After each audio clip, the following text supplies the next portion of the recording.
வாசிக்கலாம் ஒரு வேத வசனத்தை. யாத்திராகமம் 23ஆம் அதிகாரம் 30வது வசனம். யாத்திராகமம் 23:30.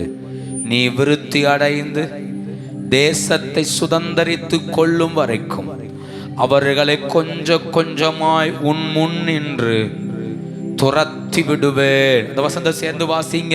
நீ விருத்தி அடைந்து தேசத்தை சுதந்தரிக்கும் வரைக்கும் கொஞ்சம் கொஞ்சமாய் வாசிங்க அவர்களை. நீ விருத்தி அடைந்து தேசத்தை சுதந்தரித்துக் கொள்ளும் வரைக்கும் அவர்களை கொஞ்சம் கொஞ்சமாய் உன் முன் நின்று துரத்தி விடுவேன். கொஞ்சம் கொஞ்சமாய் துரத்துவேன். ஆமே. 1ஆம் தேதி அதிகாலை ஜெபத்துல இந்த வசனத்தை வைத்து நாம் தியானித்தோம். நீ விருத்தி அடைந்து தேசத்தை சுதந்தரிக்கும் வரைக்கும். இப்படி சொல்லப்பட்டிருக்கிறது சில டிரான்ஸ்லேஷன்ல. சுதந்தரிக்கிற அளவுக்கு நீ விருத்தி அடையும் போது அவர் கொஞ்சம் கொஞ்சமாய் சத்துருவை துரத்துவார். நான் விருத்தி அடைய அடைய, நான் வளர வளர, எனக்குள்ள இருக்கிற தேவ மகிமையும் எனக்குள்ள இருக்கிற தேவ பிரசன்னமும் எனக்குள்ள இருக்கிற வாஞ்சையும் வளர வளர ஆண்டவர் என்ன செய்கிறார்? சுதந்தரிக்கும்படி சத்துருவை துரத்துகிறார். சுதந்தரிக்கும்படி ஆண்டவர் யுத்தம் பண்ணுகிறார். அப்போ தெய்வம் யுத்தம் பண்ணுவதற்கு, தேவன் கிரியை செய்வதற்கு நான் செய்ய வேண்டியது விருத்தி அடையணும். விருத்தி அடையணும். நான் விருத்தி அடைந்தால் தேவன் யுத்தம் செய்வார். ஏனென்றால் 23ஆம் அதிகாரம் 23வது வசனத்தை பாருங்க. என் தூதனானவர் உனக்கு முன் சென்று எமோரியரும் ஏத்தியரும் பெர்ஷியரும் கானானியரும் ஏவியரும் எபூசியரும் இருக்கிற இடத்துக்கு உன்னை அழைத்து கொண்டு போவார். அவர்களை நான் அதம் பண்ணுவேன். இந்த வார்த்தையை கவனிச்சீங்களா? அவர் சொல்றாரு, பிரச்சனை இருக்கிற இடத்துக்குள்ள அவர் அழைச்சிட்டு போவார். பெர்ஷியர் இருக்கிற இடம், எமோரியர் இருக்கிற இடம், ஏவியர் இருக்கிற இடம், அந்த இடத்துக்குள்ள அழைத்துட்டு போவார். ஆனா எப்ப யுத்தம் பண்ணுவாரா? நான் விருத்தி அடைய அடைய. எப்ப அதம் பண்ணுவார்? நான் விருத்தி அடைய அடைய. அந்த வார்த்தை அப்படிதான் இருக்குது. அவர் உனக்கு முன்னே போறார். உன்னை பிரச்சனை உள்ள இடத்துக்கு கூட்டிட்டு போறார். நீ சுதந்தரிக்க வேண்டிய எல்லைக்கு கூட்டிட்டு போறார். அங்க ஏத்தியர் இருக்கிறான், எமோரியர் இருக்கிறான், பெர்ஷியர் இருக்கிறான், ஏவியர் இருக்கிறாங்க. இவர்கள் எல்லாரும் கானானியர்கள். இரும்பு ரதம் வைத்திருக்கிறார்கள், ஏனாக்கின் புத்திரர்கள். இவர்களை அழிப்பது சாதாரண காரியம் அல்ல. என்னாகும் 13ஆம் அதிகாரம் கடைசி பகுதியில் அவங்க சொல்றாங்க, அவர்கள் பார்வைக்கு நாங்கள் வெட்டுக்கிளிகளை போல் இருக்கிறோம்னு. அப்படியானால் இவர்கள் பலத்த ஜாதி. கர்த்தர் என்ன சொல்றாரு? நீ வா, நான் உன்னை நடத்திட்டு போவேன்.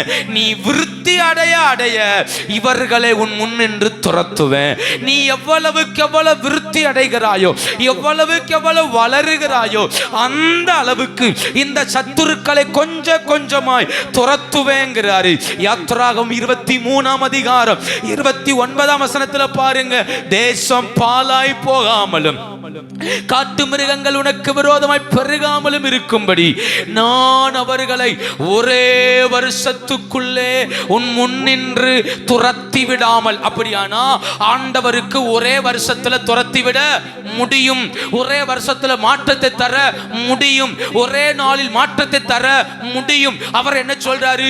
நீ அந்த கடைசி எல்லை வரைக்கும் போகணும். அதனால ஒரே அடியா அவனை துரத்திட்டனா காட்டு மிருகங்கள் அடுத்து உள்ள வந்துடும். ஏன்னா நீ இன்னும் அந்த அளவுக்கு விருத்தி அடையல. ஒரேடியா அவனை ஜெயிச்சிட்டனா ஆமென், தேசம் பாலாய் போகும். அப்படின்னா வயல் நிலங்கள் பாலாய் போகும், தோட்டங்கள் பாலாய் போகும். உன்னால அவ்வளவு தூரத்துக்கு வேலை செய்ய முடியாது. அதனால கர்த்தர் என்ன சொல்றாரு? நீ போ, நீ எவ்வளவுக்கு எவ்வளவு விருத்தி அடைகிறாயோ அவ்வளவுக்கு அவ்வளவு எல்லைகள் என்ன செய்வேன்? நான் விஸ்தாரமாக்குவேன். நீ எவ்வளவுக்கு எவ்வளவு எனக்கு இந்த எல்லை பத்தல, எனக்கு இந்த எல்லை போதாது, நான் வளரணும் என்று எப்ப எண்ணுகிறாயோ அப்பெல்லாம் உனக்கு முன்ன நான் யுத்தம் பண்ணுவேன்னு கர்த்தர் சொன்னார். இந்த 5வது மாதத்துல ஆண்டவர் யுத்தம் பண்ணுவதற்கு, ஆண்டவர் எல்லைகளை விரிவுபடுத்துவதற்கு கர்த்தர் நம்மிடத்துல சொல்லுகிறது, நீ விருத்தி அடைந்தால் எந்த அளவுக்கு ஆமே இப்ப இருக்கிற எல்லையை விட்டு அடுத்த ஒரு எல்லையை சுதந்திரிக்கிற அளவுக்கு இங்க ஒரு விருத்தி உண்டாகுமானால், வளர்ச்சி உண்டாகுமானால், அப்படின்னா என்ன அர்த்தம்? மந்த வளரணும், பிள்ளைகள் வளரணும், வீட்டுக்குள்ள ஜனக்கூட்டங்கள் வளரணும், வேலைக்காரர்கள் பெருகணும், வேலைக்காரிகள் பெருகணும், ஆமே சொத்துகள் பெருகணும். இதெல்லாம் பெருகும் போது ஆட்டோமேட்டிக்கா ஒரு மனுஷனுடைய எல்லைகள் என்ன செய்கிறது? பெருக ஆரம்பிக்கிறது இல்லையா? ஆமே ஆமே. நல்லா யோசித்து பாருங்க. ஒரு ஏக்கர் நிலம் வைத்து வயல்ல வேலை செய்ய முடிந்த ஒரு எஜமானர் அது வரைக்கும் வைத்திருக்கிறார் வச்சுக்கோங்க. அவருக்கு நல்ல வசதிகளும் நல்ல பணமும் இன்னும் அநேக வேலைக்காரர்களை வைத்துக் கொள்ளலாம் என்கிற அந்த ஒரு தகுதி வரும்போ அவர் அடுத்த ஒரு ஏக்கர் நிலத்தை என்ன செய்கிறார்? வாங்கி அதுலயும் வயல்ல போய் வேலை செய்கிறார். அப்ப யோசித்து பாருங்க, வேலைக்காரர்கள் பெருக பெருக அடுத்த எல்லை என்ன செய்கிறார்? அவர் நகர்த்திட்டே போறாரு. இப்ப ஒரு எல்லையில இருந்தால் அடுத்த எல்லையை வாங்குற அளவுக்கு பணம் வந்தது, வருமானம் வந்தது, அடுத்த எல்லையை வாங்குறார். அப்போ விருத்தி என்பது எல்லாத்திலுமே இருக்குது. நான் எவ்வளவு வளருகிறேனோ அவ்வளவு விருத்தி அடைகிறேன். விருத்தி அடையாதவன் யார் தெரியுமா? இருக்கிறதை வித்து கொண்டிருப்பவன். இருக்கிறதெல்லாம் வித்து சாப்பிடுறான் பாருங்க, அவன் எப்படிப்பட்டவன்? விருத்தி அடையாதவன். அவன் இருக்கிறத என்ன செஞ்சிட்டு இருக்கிறான் இல்லையா? இருக்கிறத அழிச்சிட்டு இருக்கிறான். யோசித்து பாருங்க, சிலரை பாருங்க, பிள்ளைகள் கேட்கிறாங்கன்னு சொத்தை வித்து பைக் என்ன செய்யறாங்க? வாங்கி கொடுக்கறாங்க. அவன் 2.5 லட்சம் ரூபாய் பைக் கேட்கிறான். இவங்கிட்ட இருந்து அந்த 2 சென்ட் சொத்தை வித்து என்ன செய்யறாங்க? அந்த பைக்கை வாங்கி கொடுக்கறாங்க. யோசித்து பாருங்க, அந்த 2.5 லட்சம் பைக்கை வச்சு அதனால ஒரு மேன்மை என்ன செய்ய போறது இல்ல, வரப்போறது இல்ல. அது கீழே விழுந்தாலோ அது உடைஞ்சாலோ அதனால ஒரு லாபம் என்ன செய்யாது, வராது. ஆனா புத்தி உள்ளவன் என்ன செய்கிறான்? 2 சென்ட 3 சென்டா மாத்துறதுக்கு என்ன வழின்னு என்ன செய்யறான்? அவன் தேடுகிறான். 3 எப்படி 5 ஆக்கலாம், 5 எப்படி 10 ஆக்கலாம், இதை விற்காமலே வேற வழி மூலமா இதை சரிப்படுத்த முடியுமா என்று அவன் யோசிக்கிறான். அப்ப யோசித்து பாருங்க, விருத்தி அடைகிறவன் வளர்ச்சியை எதிர்பார்க்கிறான். அவனால சும்மா இருக்க முடியாது. ஆனால் இந்த கால வேளையில நம்மிடத்துல கர்த்தர் என்ன எதிர்பார்க்கிறார்னா, இந்த நிலையிலே இராத, இந்த நிலையில வாழாத, இருக்கிற இந்த நிலையில இருந்தால் தெய்வம் யுத்தம் செய்ய முடியாது, தேவன் கிரியை செய்ய முடியாது. நான் விருத்தி அடைந்தால் அவர் யுத்தம் செய்ய வல்லவராய் இருக்கிறார். யாத்ராகம் 23:28 சொல்லுது, குளவிகளை உனக்கு முன்னே அனுப்புவேன். யுத்தத்துக்கு யார் அனுப்புவார்? ஆண்டவர் குளவிகளை அனுப்புவாராம். அப்போ இந்த ஜனத்துக்கு சொல்றாரு, நீ அவனை கண்டு பயப்படாத, நீ விருத்தி அடைஞ்சனா குளவிகள் போதும். இந்த சத்துருக்களை ஜெயிப்பதற்கு நீ பெரிய அளவுக்கு யுத்தம் பண்ண வேண்டாம். நீ வளர வளர கர்த்தர் எதை அனுப்புவார்? குளவிகளை அனுப்புவார். அப்போ இந்த 5வது மாதம் நான் விருத்தி அடைவேனானால் என் வாழ்க்கை, என் ஆவிக்குரிய வாழ்க்கை, என் ஜெப வாழ்க்கை, தேவனோடுள்ள உறவுகள் விருத்தி அடையுமானால் நிச்சயம் கர்த்தர் சுதந்திரிக்கும்படி அடுத்த எல்லைக்குள்ள நகர்த்தி செல்ல ஆண்டவர் வல்லவராயிருக்கிறார். கர்த்தருடைய நாமம் மகிமைப்படுவதாக. கர்த்தர் நல்லவர். எனக்கு இருக்கிற நேரத்தில் ஒரு காரியத்தை வேகமாய் சொல்லி கடந்து போகிறேன். எதில் விருத்தி அடைய வேண்டும்? நான் எதில் விருத்தி அடைய வேண்டும்? ஆண்டவர் நம்மளோடு பேசுவாராக. நாம் விருத்தி அடைய வேண்டிய காரியம் என்ன? எதில் கர்த்தர் விருத்தி அடையும்படி நம்மை எதிர்பார்க்கிறார் என்றால், நான் சொல்றதை எழுதி கொள்ளுங்கள், அப்புறம் சப்ஜெக்டை நாம் தியானிப்போம். தேவனோடு உள்ள உறவில் விருத்தி அடைய வேண்டும். தேவனோடு உள்ள உறவில், ரிலேஷன்ஷிப்ல விருத்தி அடையணும். எதுல இன்க்ரீஸ் ஆகணும்? ரிலேஷன்ஷிப்ல. ஆண்டவருக்கும் எனக்கும் உள்ள உறவில், ஆண்டவருக்கும் எனக்கும் உள்ள அந்த அன்பில், ஆண்டவருக்கும் எனக்கும் உள்ள ஐக்கியத்தில் கொஞ்சம் வளர வேண்டும். அதுல விருத்தி அடைந்தால் தேசத்தை சுதந்திரிக்கும்படி கர்த்தர் நமக்கு உதவி செய்வார். அதுல விருத்தி அடைந்தால், ஆமே, நான் உங்களுக்கு சில வசனங்களை காண்பித்து தந்து, அதனால அவர்கள் தோற்று போனதையும் காண்பித்து தந்து, ஜெயமெடுத்த 2 பேரையும் காண்பித்து தந்து, எனக்கு இருக்கிற நேரத்தில் வேகமாய் கடந்து போகிறேன். பரிசுத்த ஆவியானவர் உதவி செய்வாராக. வாசிக்கலாம் 24ஆம் அதிகாரம், யாத்ராகமம் 24ஆம் அதிகாரம் முதல் 2 வசனங்கள்.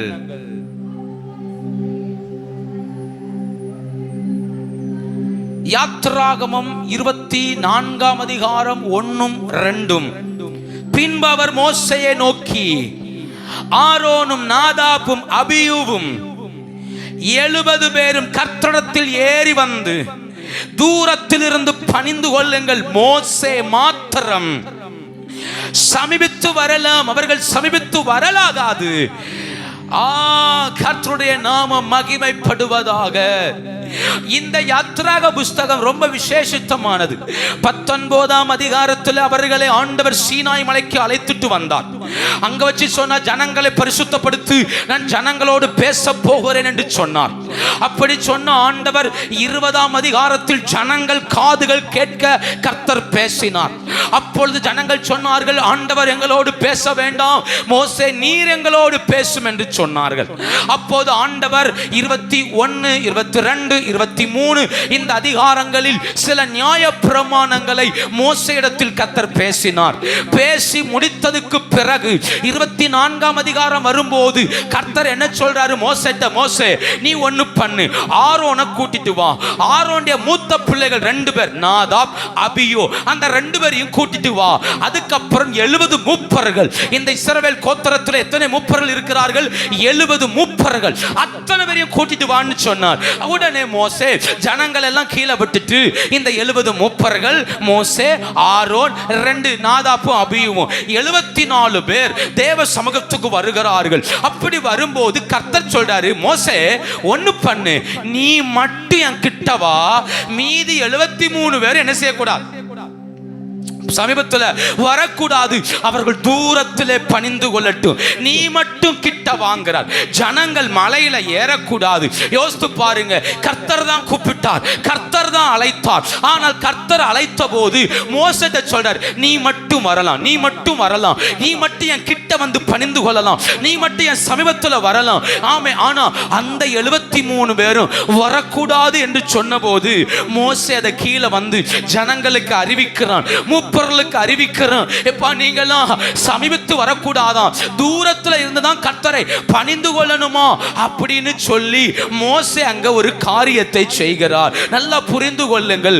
ஆமே, இதுதான் தேவனோடுள்ள உறவின் விரிசல். பாருங்க, மோசே தேவனுக்கு கிட்ட இருக்கிறார். ஏன்? மோசே தேவனோடுள்ள உறவில் வாழ்கிறார். ஆனா இந்த 70 பேரும், இந்த ஆரோனும், இந்த ஆரோனுடைய பிள்ளைகளும் உறவில் வாழல. தேவனுடைய உறவில் அவர்களுக்கு ஐக்கியம் இல்லை. அதனால கர்த்தர் சொல்றார், அவன் தூரத்திலேயே இருக்கட்டும், அவன் தூரத்திலே இருந்து ஆராதிக்கட்டும், தூரத்திலே இருந்து என்னை பார்க்கட்டும், என் பக்கத்துல வர வேண்டாங்கிறாரு. இதை கண்ட மோசேயுடைய இருதயம் கொஞ்சம் உடைந்தது. ஏன் ஆண்டவரை, இவர்கள் உன் பக்கத்துல வரக்கூடாதபடி என்ன தடை? அவர் யோசித்து பார்த்தால், யோசித்து பார்த்தபோது கர்த்தர் ஒன்னும் சொல்லல. ஆனா மோசே என்ன செய்தார்னா, அதிகாலமே எழும்பி அவர் என்ன செய்தார், பலிபீடத்தை கட்டினார். பலிபீடத்தை 12 கற்களால் கட்டினான். கட்டிட்டு வாலிபர்ல பார்த்து சொன்னார், நீங்கள் போய் கர்த்தருக்கு சர்வாங்க தகன பலியும் சமாதான பலி செலுத்துங்கள் என்று சொன்னார். உடனே வாலிபர்கள் எழும்பி போய் சர்வாங்க தகன பலிகளையும் சமாதான பலிகளையும் செலுத்தினார்கள். அந்த இரத்தத்தை மோசே ஒரு பாத்திரத்தில் எடுத்துக்கொண்டார். எடுத்துக்கொண்டு பாதி இரத்தத்தை பலிபீடத்தில் தெளித்தான். மீதி பாதி இரத்தத்தை கொண்டு போய் அந்த 70 மூப்பர்கள், அந்த இஸ்ரவேல் ஜனங்கள் எல்லார் மேலையும் அந்த இரத்தத்தை தெளித்தான். இரத்தத்தை தெளிச்சிட்டு ஒரு வார்த்தை சொன்னாரு, 8வது வசனம். அப்பொழுது மோசே இரத்தத்தை எடுத்து ஜனங்கள் மேல் தெளித்து இந்த வார்த்தைகள் யாவையும் குறித்து, கர்த்தர் உங்களோடு பண்ணின உடன்படிக்கையின் இரத்தம் இதுவே, இதுவே. அந்த ரத்தத்தை கையில வச்சுட்டு மோசே சொல்றாரு, நியாயப்பிரமாணம் என்று ஒரு புஸ்தகத்தை கர்த்தர் தந்திருக்கிறார் அப்படின்னு 22, 23 இந்த அதிகாரங்களில் சொல்லப்பட்ட வார்த்தையெல்லாம் ஜனங்களுக்கு சொல்லுகிறார். அப்ப ஜனங்கள் சொல்றாங்க, நாங்கள் இந்த வார்த்தையின்படி செய்வோம், கர்த்தர் கட்டளையிட்டபடி வாழ்வோம் என்று தங்களை அர்ப்பணித்தார்கள். அர்ப்பணித்த போது இந்த ரத்தத்தை எடுத்து அவர்கள் மேல் தெளித்தான். நான் சொன்னது புரிந்து கொள்ளுங்கள். சர்வாங்க தகன பலியும் சமாதான பலியும் செலுத்தப்பட்டது. இந்த 2 பலியின் ரத்தமும் ஜனங்கள் மேல் தெளிக்கப்பட்ட போது என்ன நடந்துச்சு தெரியுமா? ஜனங்கள் மேல் பட்ட அந்த ரத்தம் ஆண்டவரோடு ஒரு உறவை புதுப்பிக்க ஆரம்பித்தது. ஜனங்கள் மேல் விழுந்த ரத்தம், ஏன்னா ஜனங்கள் அறிக்கையிட்டு இருக்கிறார்கள், கர்த்தருக்காய் வாழ்வோம், கர்த்தருடைய வார்த்தையின்படி வாழ்வோம், வசனத்தை ஏற்றுக்கொள்வோம் என்று அவர்கள் அறிக்கையிட்டு இருக்கிறார்கள். வாசித்து பாருங்கள் 7வது வசனம். உடன்படிக்கையின் புஸ்தகத்தை எடுத்து ஜனங்களின் காது கேட்க வாசித்தான். அவர்கள் கர்த்தர் சொன்னபடியெல்லாம் செய்து கீழ்ப்படிந்து, நல்ல கவனிங்க, தூரத்துல நிக்கிறாங்க, உறவுக்குள்ள வரணும், தூரத்துல நிக்கிறாங்க, பிதாவின் சமூகத்துக்குள்ள வரணும். நான் என்ன சொல்றேன், மோசேயை இயேசு கிறிஸ்துவின் ஸ்தானத்தில் வைத்துக் கொள்வோம். அந்த 70 மூப்பர்களையும் ஜனங்களையும் நம்முடைய இடத்தில் வைத்துக் கொள்வோம். யோசித்து பாருங்க, இயேசு பிதாவின் சமூகத்தில் தைரியமா நிற்கக்கூடியவர், அவருடைய சமூகத்தில் வாழக்கூடியவர். ஆனால் தம்முடைய ஜனமோ, கீழ் இருக்கிற ஜனமோ பிதாவின் சமூகத்தில் தைரியமாய் போக முடியல. அதனால அன்னைக்கு மோசே ஒரு பலிபீடத்தை கட்டி சர்வாங்க தகன பலியும் சமாதான பலியும் செலுத்தினது போலவே இயேசு கிறிஸ்து கல்வாரி சிலுவையில் தன்னை சர்வாங்க தகன பலியாய் பலியிட்டு, தன்னை சமாதான பலியாய் ஒப்பு கொடுத்து, அந்த உடன்படிக்கையின் இரத்தத்தினால் உங்களையும் என்னையும் கழுவி, உங்களையும் என்னையும் சுத்திகரித்து, தூரத்தில் நின்ன நம்மை சமீபத்தில் கூட்டி சேர்ப்பதற்கான ஒரு வழியை சிலுவையில் கிறிஸ்து ஆயத்தம் பண்ணினார். ஆமே, இந்த பகல் வேளையில் அந்த உடன்படிக்கையின் ரத்தம் நம் நடுவில் இறங்கி வந்திருக்கிறது. ஏன் நான் விருத்தி அடையணும்? எதுல? அவரோடு உறவுல. என்ன உறவு? அவர்கிட்ட ஒரு நாள் உறவில் இருந்த, ஆனா இப்ப தூரத்துல நிக்கிறோம், தூரத்துல நிக்க ஆராதிக்கிறோம், தூரத்துல நின்று பணிந்து கொள்ளுகிறோம். பக்கத்துல போக முடியல, மகிமைக்கு கிட்ட போக முடியல, பிரசனத்தின் ஆழத்தை உணர முடியல, ஒரு ஜெப பிரசனத்தை பார்க்க முடியல. அந்த உறவு இல்லாத நிலை இந்த பகல் வேளையில். அன்னைக்கு எப்படி உடன்படிக்கையின் இரத்தத்தை கையில் எடுத்துக்கொண்டு மோசே நின்னானோ, அதே போல இயேசு கிறிஸ்துவும் இந்த பகல் வேளையில் உடன்படிக்கையின் இரத்தத்தோடு நம் நடுவில் நிற்கிறார். நாங்கள் கீழ்ப்படிவோம் என்று சொல்வோமானால் நம்மை பலப்படுத்த வல்லவர். ஆமே, இந்த ஜனங்கள் அவர்கள் அறிக்கையிட்டார்கள், நாங்கள் கீழ்ப்படிவோம், வசனத்துக்கு எங்களை ஒப்புக் கொடுக்கிறோம், கர்த்தருடைய உறவுக்காக எங்களை அர்ப்பணிக்கிறோம் என்றார்கள். இரத்தத்தை எடுத்து தெளித்தாரு. வசனம் சொல்லுகிறது 9ஆம் வசனம், பின்பு மோசேயும் ஆரோனும் நாதாப்பும் அபியூவும் இஸ்ரவேலின் 70 பேரும் ஏறி போய் இஸ்ரவேலின் தேவனை தரிசித்தார்கள். 2ஆம் வசனத்தில் சொல்றார் வரக்கூடாதுங்கிறார். 1ஆம் வசனத்துல தூரத்தில் நில்லுங்கிறாரு.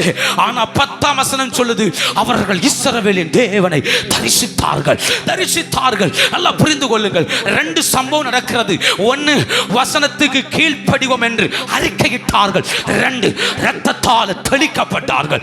ஆமே, யார் ஒருவர் உறவுக்காக, தேவனுடைய ஐக்கியத்துக்காக நான் ஒப்பு கொடுக்கிறேன், நான் கீழ்ப்படுகிறேன், நான் விட்டு விடுகிறேன் கர்த்தருக்காக என்று தன்னை அர்ப்பணிக்கிறானோ, அவன் மேல் ஊற்றப்படுகிற அந்த இரத்தம் பிதாவின் சமூகத்தில் ஏறி போகும்படி உதவி செய்யும். அதுவரைக்கும் ஏறி போக முடியல, ஆனா இந்த இரத்தம் எப்ப தெளிக்கப்பட்டதோ அப்ப வசனம் சொல்லுது ஏறி போய் தெய்வத்தை தரிசித்தார்கள். நீல நிறமுள்ள அந்த பாதத்தை தரிசித்தார்கள். சிங்காசனத்தில் வீற்றிருக்கிற கர்த்தரை தரிசித்தார்கள். இப்ப தூரத்தில் அல்ல, சமீபத்தில் கர்த்தர் அவர்களை சேரும்படி உதவி செய்தார். இந்த கால வேளையில் வார்த்தையை நல்லா புரிந்து கொள்ளுங்கள்.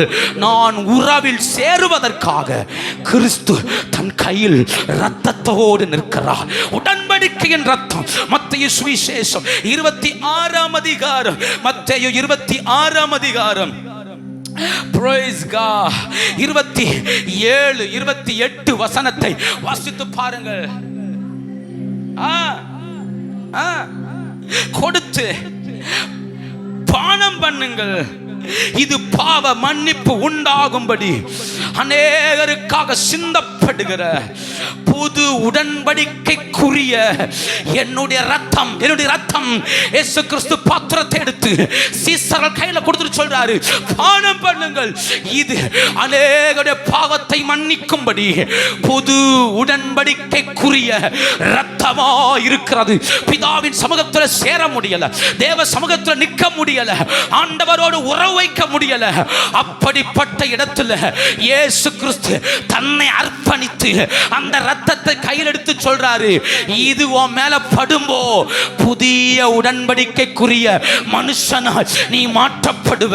இந்த கால வேளையிலே நீங்கள் அவருடைய உறவில் விருத்தி அடைய விரும்பினால் நீங்களும் நானும் சொல்ல வேண்டிய வார்த்தை, நாங்கள் உமக்கு கீழ்ப்படிந்து நடப்போ. ஆமே.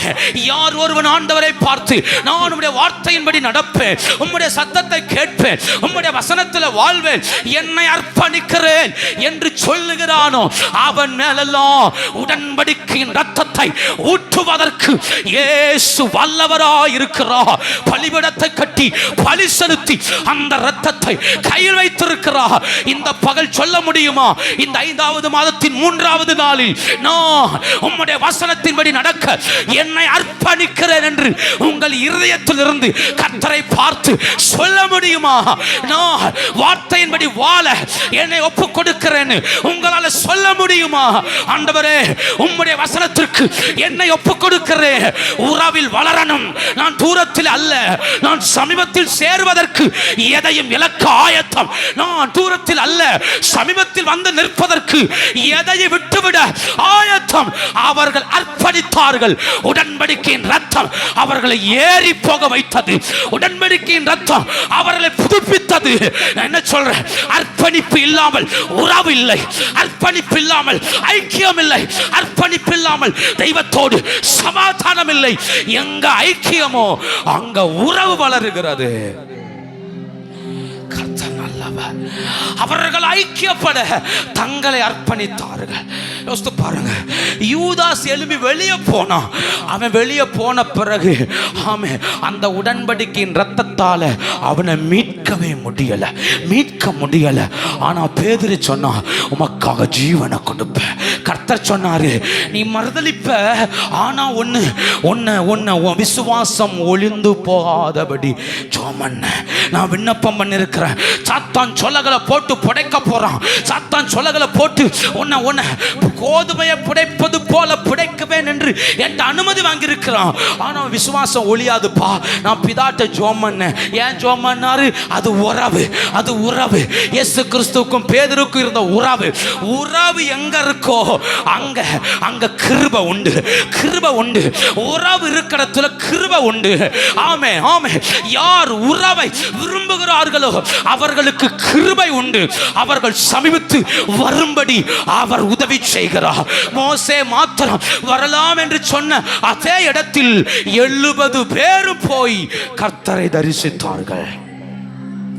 ஆண்டவருடைய நாமம் மகிமைப்படுவதாக. அப்ப யோசித்து பாருங்க, எதுல நான் வளரணும்? உறவுல. எதுல வளரணும்? உறவுல. சரி, தரிசித்தார்கள், கர்த்தரை போய் பார்த்தார்கள். அவர்கள் இந்த உறவில் வாழ்ந்தார்களா? அதுதான் இங்க கேள்விக்குரிய. நல்லா புரிந்து கொள்ளுங்கள். நம் ஞாயிற்றுக்கிழமை வருகிறோம், நம்ம ஆராதிக்கிறோம், பிரசங்கம் கேட்கிறோம், ஆவில் நிரம்புறோம், கைதட்டுறோம். போகிறதுனால உறவு வளரவே வராது. உறவு வளரவே சொல்லுங்க, உறவு வளரவே வளராது.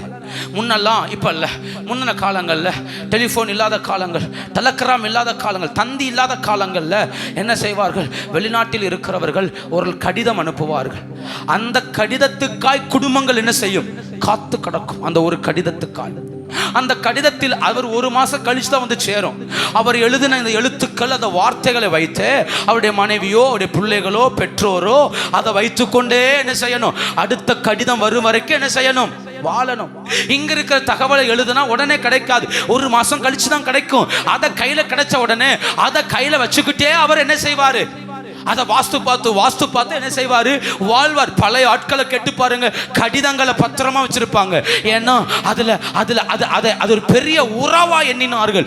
ஒரு கம்யூனிகேஷன் இருந்தது. அதுல காலங்கள் மாறினது, செல்போன் வந்தது, டெலிபோன் வந்ததுக்கு அப்புறம் வாரத்துக்கு ஒரு முறை, 2 வாரத்துக்கு ஒரு முறை, 2 நாளைக்கு ஒரு முறை. அடுத்த செல்போன் வந்ததுக்கு அப்புறம் டெய்லி எப்ப வேணாலும். யோசித்து பாருங்க, அதே ஆளு வெளிநாட்டுக்கு போன வரும் ஊருக்கு வந்தாரா, வந்த 1 மாசம் சந்தோஷமா குடும்பத்தோடு இருந்துட்டு அங்க போனதுக்கு அப்புறம் போனை சுவிட்ச் ஆஃப் பண்ணி வச்சுட்டு அவர் பாட்டுக்கு அங்க இருந்தாருன்னா ஒரு உறவும் என்ன செய்யாது. இல்ல, உறவுனா என்ன? அவர் அங்க போய் நான் 1 மாசம் வீட்டில் இருந்துட்டேன், 1 மாசம் சந்தோஷமா இருந்துட்டேன், இனி என்னை பத்தி அவங்க எதுவுமே தெரிஞ்சுக்க வேண்டாம் அப்படின்னு அவர் பாட்டு அவர் வேலையை பார்த்துட்டு இருந்தா, இங்க இருக்கிற மக்களுடைய நிலையை யோசித்து பாருங்க. அவர்கள் எல்லாரும் எதை தேடுகிறார்கள்? அந்த சத்தத்துக்காய் காத்திருக்கிறார்கள். வெளிநாட்டிலிருந்து போன் வருது, அந்த சத்தத்துக்காய், அந்த வீடியோ காலுக்காய் காத்திருக்கிறார்கள். அங்க யுத்தம்னு கேள்விப்பட்ட உடனே நம்ம எதை தேடுறோம்? நம்ம பிள்ளை என்னாச்சோ, நம்ம குடும்பம் என்னாச்சோ தேடுறோமா இல்லையா? அவங்க சேஃப்டியா இருக்கிறாங்களா தேடுறோமா இல்லையா? அப்போ நம்ம இங்க இருந்து பதறிட்டு இருக்கிறோம், அங்க இருந்து தொடர்பே இல்லைன்னு வச்சுக்கோங்க. யோசித்து பாருங்க, உறவு என்பது தொடர்பில் இருக்கிறது. இவங்க வந்தாங்க, ஆராதிச்சாங்க, ரத்தத்தை தெளிக்கப்பட்டுச்சு. ரத்தம் தெளிக்கப்பட்ட உடனே கர்த்தரை தரிசித்தார்கள். பயங்கர சந்தோஷம். தரிசிச்சுட்டு வீட்டுக்கு வந்துட்டாங்க. ஆனா உறவில்லாததுனால நடந்த சம்பவம் என்ன தெரியுமா? இவர்கள் எந்த அளவுக்கு தேவனோட நெருங்கினார்களோ அந்த அளவுக்கு பின்வாங்கினார்கள். யாத்திராகமம் 32ஆம் அதிகாரம், யாத்திராகமம் 32ஆம் அதிகாரம் 1வது வசனம். மோசே மலையிலிருந்து இறங்கி வர தாமதிக்கிறது ஜனங்கள் கண்டபோது அவனை நோக்கி, எகிப்து தேசத்திலிருந்து எங்களை அழைத்து கொண்டு வந்த அந்த மோசேக்கு என்ன சம்பவித்ததோ அறியோ. நீர் எழுந்து எங்களுக்கு முன் சொல்லும் தெய்வங்களை எங்களுக்காக. 24ஆம் அதிகாரத்துக்கு வாங்களேன். 24ஆம் அதிகாரத்துல கர்த்தரை தரிசித்தார்கள். அப்போ 12ஆம் வசனத்துல கர்த்தர் மோசேயை நீ மேலே ஏறி வாங்குறார். 14ஆம் வசனத்தை பாருங்க. அவன் மூப்பரை நோக்கி, நாங்கள் உங்களிடத்துக்கு திரும்பி வரும் மட்டும் நீங்கள் இங்கே எங்களுக்காக ஆரோனும் ஊரும் சார். மோசே கர்த்தர் கூப்பிட்டார். மோசே மேலே ஏறி போகிறார். 70 பேரை பார்த்து சொல்றாரு, எப்பா தரிசனத்தை பார்த்துருக்கிறீங்க, கர்த்தரை தரிசிச்சிருக்கீங்க, நான் மேலே போறேன், நான் வரும் வரைக்கும் எனக்காக என்ன செய்யுங்கள், காத்திருங்கள். ஏதாவது காரியம்னா ஆரோனும் ஊரும் இருக்கிறார்கள். ஏன்னா 70 பேருக்கு ஏன் கர்த்தர் காண்பித்தார்னா 6 லட்சம் ஜனத்தை கண்ட்ரோல் பண்ணணும். ஸோ நீங்க பேசுங்கன்னு சொல்லியிருந்தார். 18ஆம் வசனத்தை பாருங்க, 17ஆம் வசனத்தை பாருங்க. மலையில் கொடுமுடியிலே கர்த்தருடைய மகிமை காட்சி கண்களுக்கு பட்சிக்கிற அந்த மலை அடிவாரத்தில் இருக்கிற மலை உயரத்துல பார்த்தா அங்க அக்கினி பற்றி எறிவது போல் என்ன செய்யுது, காட்சி இருக்குது. அதுக்குள்ள யாரு உட்கார்ந்து இருக்கிறா? மோசே உட்கார்ந்து இருக்கிறா. இப்போ 40 நாள் ஆச்சு. அதான் சொன்னேன்லவா, என்னைக்காவது ஒரு நாள் ஆவில் நிரம்புறவன் தேவனுடைய உறவில் வளரவே முடியாது. என்னைக்காவது ஒரு நாள் கர்த்தரை உயர்த்துறதுனால உறவு வளராது. உறவு வளர தினந்தோறும் கர்த்தரோடு நடக்கணும். இவர்கள் நடக்கல. அன்னைக்கு பார்த்தாங்க, கர்த்தரை தரிசிச்சாங்க. அன்னைக்கு தூரத்தில் நின்னதுனால மோசே இவங்க மேல இறக்கப்பட்டு ரத்தத்தை எல்லாம் ஊத்தி கூட்டு போய் காட்டிட்டு வந்துட்டாரு. இவங்களுக்கு அதை குறித்த மேன்மை தெரியல, அதை குறித்த மகிமையுடைய அனுபவங்கள் தெரியல. அதனால 40 நாள் ஆன உடனே கண்ணுக்கு முன்ன கர்த்தரை தரிசிச்சிய, கண்ணுக்கு முன்ன கர்த்தரை பார்த்திய, கர்த்தருடைய பாதத்தில் விழுந்து பணிந்து கொண்டிய. இப்ப 40 நாளா கண்ணுக்கு முன்ன மேல அக்கினியா என்ன செஞ்சிட்டு இருக்கு, எரிஞ்சிட்டு இருக்கு. வந்து சொல்றாங்க ஆரோன்ட்ட வந்து, மோசைய காணும், அவனுக்கு என்ன சம்பவித்ததோ எங்களுக்கு என்ன செய்யாது தெரியாது. யோசித்து பாருங்க, உறவு இருந்தா இப்படி ஒரு வார்த்தையை சொல்லியிருக்க கூடாது. எங்களுக்கு முன் செல்லும் தெய்வங்களை உண்டு பண்ண. உறவுல இருக்கிறவ இந்த வார்த்தையை கேட்டிருக்கவே கூடாது. சரி, அங்க ஒருத்தர் இருக்காரு ஆரோன், பெரிய ஆளு, அவரும் தானே கர்த்தரை தரிசிச்சாரு. அவர் என்ன சொல்லி இருக்கணும், நம்ம எல்லாம் சேர்ந்துதான் யார பார்த்தோம், கர்த்தரை பார்த்தோம். தூரத்துல நின்று பக்கத்தில் வராதன்னு சொன்னாரு. மோசே ரத்தத்தை தெளிச்சு நமக்கு ஜோமன கூட்டு போனாரு. அப்படிப்பட்ட தெய்வத்தை தரிசிச்சோமே, அப்படிப்பட்ட தெய்வத்தை பார்த்த நீங்க விக்கிரகத்தை கேட்கலாமா அப்படின்னு யாரு கேட்டிருந்திருக்கணும்? அண்ணன் என்ன சொன்னாரு? ஆரோன் 32:2, உங்கள் மனைவிகள் உங்கள் குமாரருடைய காதுகளில் இருக்கிற பொன் அணிகளை கலற்றி இடத்தில் பயங்கரம் இல்ல, இவையெல்லாம் தரிசிச்சவிய, இவையெல்லாம் மகிமையை கண்டவிய, மகிமையை பார்த்து அங்க போய் ஆராய்ச்சி வந்தவிய. 70 பேர் கேட்கிறான் தெய்வத்தை உண்டாக்குன்னு. பார்த்துட்டு வந்த ஆரோன் சொல்றாரு, இவர் தான் இப்போதைக்கு லீடரு. அவர் சொல்றாரு, கழுத்துல காதல கடத்துல அழிட்டு வா, நான் ஏதாவது பண்றேன் அப்படின்னு. கொண்டு வந்து கொடுத்தாங்க. கொஞ்ச நேரத்துல ஒரு பொன் கண்ணுக்குட்டியே என்ன செஞ்சிட்டாரு? பயங்கரம் இல்ல? 4 வசனத்தை பாருங்க.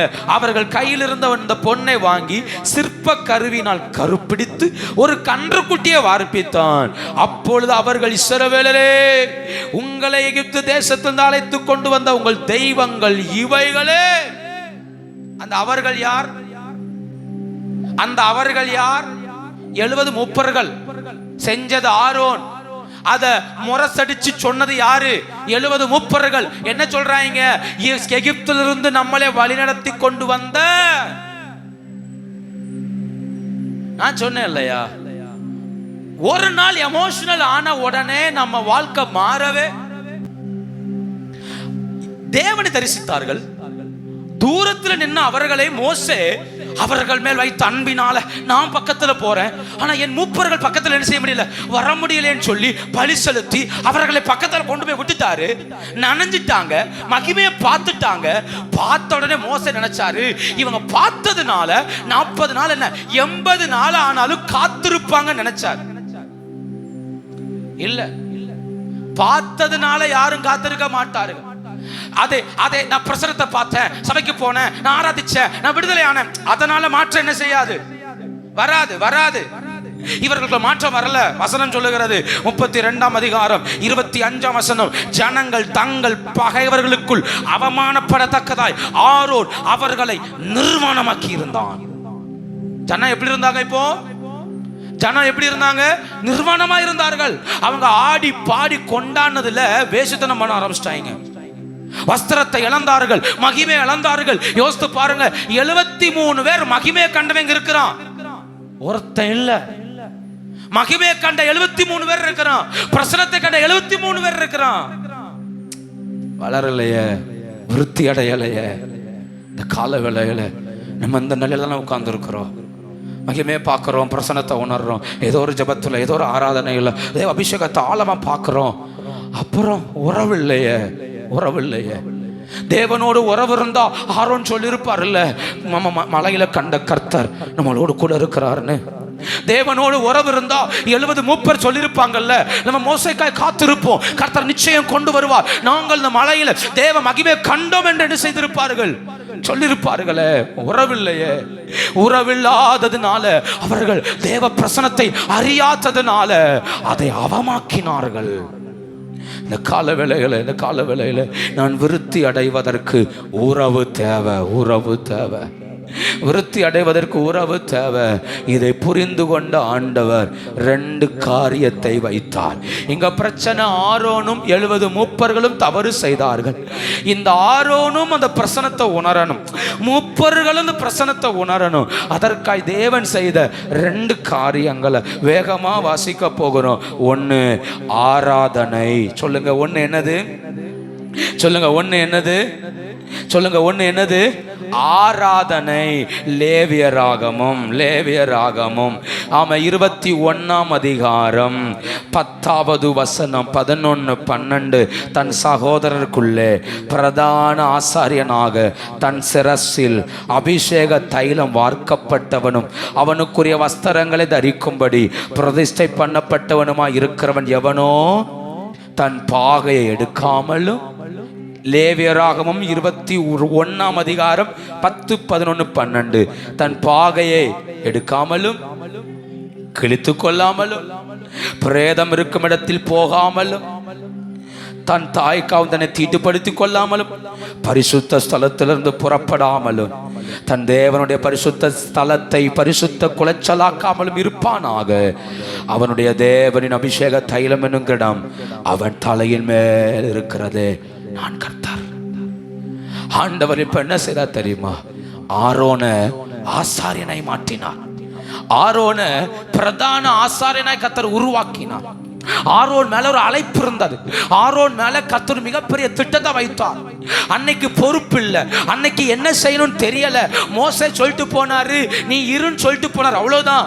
என்ன செய்யணும்னு தெரியல. ஆனா இப்ப கர்த்தர் என்ன சொன்னார்னா, ஆரோன ஒரு பட்டத்து ஒரு ஆசாரியனை கர்த்தர் உருவாக்கினார். உருவாக்கிட்டு சொல்றாரு, இந்த வஸ்திரத்தை எக்காரணத்தை கொண்டு கிழிக்க கூடாது. தலையில வச்சிருக்கிற இந்த தொப்பிய எக்காரணத்தை கொண்டு அவுக்க கூடாது. எக்காரணத்தை கொண்டு இந்த பரிசுத்த ஸ்தலத்தை விட்டு என்ன செய்யக்கூடாது? வெளியே போக கூடாது. ஏன் கூடாது? வருகிற ஜனங்களுக்காக திறப்புல நிற்கிற ஒரு மிகப்பெரிய கிருபையை கர்த்தர் ஆரோன் மேல் வைத்தான். அவன் இழந்த உறவை திரும்ப கண்டுபிடித்தான். ஆரோன் இழந்த உறவு, ஆமென், தேவன் கொடுத்த உறவு அன்னைக்கு தரிசித்த போது காத்துக்கொள்ள முடியல. ஆனா கர்த்தர் இப்ப என்ன செய்தார்னா, அவன் எப்போதும் தேவ பிரசன்னத்தில் நிற்கக்கூடிய ஒரு காரியத்தை ஏற்படுத்தினார். அதுதான் ஆராதனை. நல்லா யோசித்துக்கோங்க. இந்த ஆராதனை நடத்துற இந்த ஆரோனுக்கு கண்டிப்பா நியாயப்பிரமாணம் தெரியணும், கண்டிப்பா தேவ சத்தம் கேட்கணும், கண்டிப்பா கர்த்தருடைய திட்டம் இன்னதென்று என்ன செய்யணும்? புரியணும். அப்படி புரியணும்னா இவன் தேவ பிரசன்னத்திலேயே தங்கி இருக்கணும், இவன் தேவ மகிமைக்குள்ளேயே தங்கி இருக்கணும். யோசித்து பாருங்க. மோசே உறவில் இருந்ததனால மோசே மகிமை அளக்கல. ஆனா ஆரோனும் 70 மூப்பர்களுக்கும் உறவில்லாததினால மகிமை இழந்தார்கள். இந்த 5வது மாதத்துல உறவை விருத்தி செய்வதற்கு ஆராதனை அவசியம். யார் கர்த்தரை ஆராதிக்க முன் வருகிறானோ அவன் தான் தன் எல்லைகளை விரிவுபடுத்த முடியும். ஆராதனை, கர்த்தரை பணிந்து கொள்ளுதல். ஆரோனுக்கு ஒவ்வொரு நாளும் வேலை. அந்த ஆசரிப்பு கூடாரத்தில் ஜனங்களுக்காக பலி செலுத்தணும், ஜனங்களுக்காக கர்த்தரை தேடணும், ஜனங்களுக்காக ஜெபிக்கணும், பலிபீடத்தில் ஊழியம் செய்யணும். இதை முடிச்சிட்டு உள்ள போய் அந்த தூபபீடத்தில் தூபம் காட்டணும். அது கர்த்தரை ஆராதிக்கிற இடம். குத்துவிளக்குல விளக்குல அந்த விளக்கு ஏற்றணும், மேஜையில் அப்பத்தை வைக்கணும். இந்த ஆரோன் அந்த ஆலயத்துக்குள்ள வேலை பார்க்கும். யாராவது வந்து உன் மனைவி இறந்துட்டாங்க, உன் பிள்ளை இறந்துட்டான், உன்னுடைய சொந்த பந்தம் இறந்துட்டாங்கன்னு சொன்னா அந்த இடத்துல தன் வஸ்திரத்தை என்ன செய்ய முடியாது?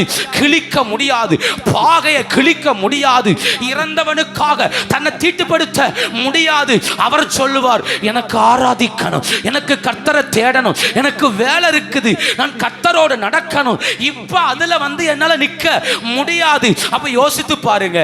ஆரோன் தெய்வத்தோடு உறவை வளர்ப்பதற்கு கர்த்தர் கொடுத்த ஒண்ணு ஆராதனை, ஜெபம். ஆராதனையும் ஜெபமும் இவன்ட்ட எப்பவுமே இருக்குது. ஆமே, மற்றவங்களுக்காக ஜெபிக்கணும், மற்றவங்களுக்காக ஆராதிக்கணும், மற்றவங்களுக்காக கர்த்தரை தேடணும், நியாயப்பிரமாணத்தை கற்றுக் கொடுக்கணும்னா சும்மா இருந்தாலும் கற்றுக் கொடுக்க முடியாது. வெளிப்பாடுகளை வாங்கணும்னா, கர்த்தர்ட்ட ஒரு வார்த்தையை வாங்கணும்னா சும்மா இருந்தாலும் கதை என்ன செய்யாது? நடக்காது. அப்போ கற்றுக் கொடுக்கணும் அப்படின்னா அவன் அந்த ஆராதனைக்குள்ள தன்னை உட்படுத்தணும், தேவ பிரசன்னத்தோடு தன்னை உட்படுத்தணும். அவருடைய பிரசன்னத்தின் ஆழத்துக்குள்ள போகும்போதுதான் ஆழத்தினுடைய முத்துக்களை கண்டுபிடிக்க முடியும். தேவ பிரசன்னத்தில் நின்று பிரசங்கிப்பது என்பது கடினம். ஏன்னா கர்த்தர் சொல்லாத எதையும் சொல்ல முடியாது. கர்த்தர் சொல்லாம சொன்னா அதுல பிரசனம் இருக்காது. நம்ம மாம்சத்துல பேச முடியாது, நம்ம வழியை காட்ட முடியாது, நம்முடைய சுயத்தை காட்ட முடியாது, கேள்விப்பட்டதை வச்சு என்ன செய்ய முடியாது? ஒரு காரியத்தை பேச முடியாது. அப்படி பேச ஆரம்பிச்சா மாம்சம் என்ன செஞ்சிடும்? வெளிப்படும். அப்போ வெளிப்பாடுகளை வாங்குவதற்கு நான் தேவ பிரசன்னத்தோடு என்ன செய்யணும்? அப்போ நல்லா புரிந்து கொள்ளுங்க. நீங்கள் தேவனுடைய உறவில் வளர வேண்டுமானால் ஆராதனைக்குள்ள வரணும். ஆராதனை என்ன தெரியுமா? என்னை மறந்து அவரோடு இணைகிற இடம். என்னை மறந்து அவரோடு இணைகிற இடம் ஆராதனை. அங்க நேரம் போறது தெரியாது. என்னை மறந்து அவரோடு இணைகிற இடம் இல்லையா?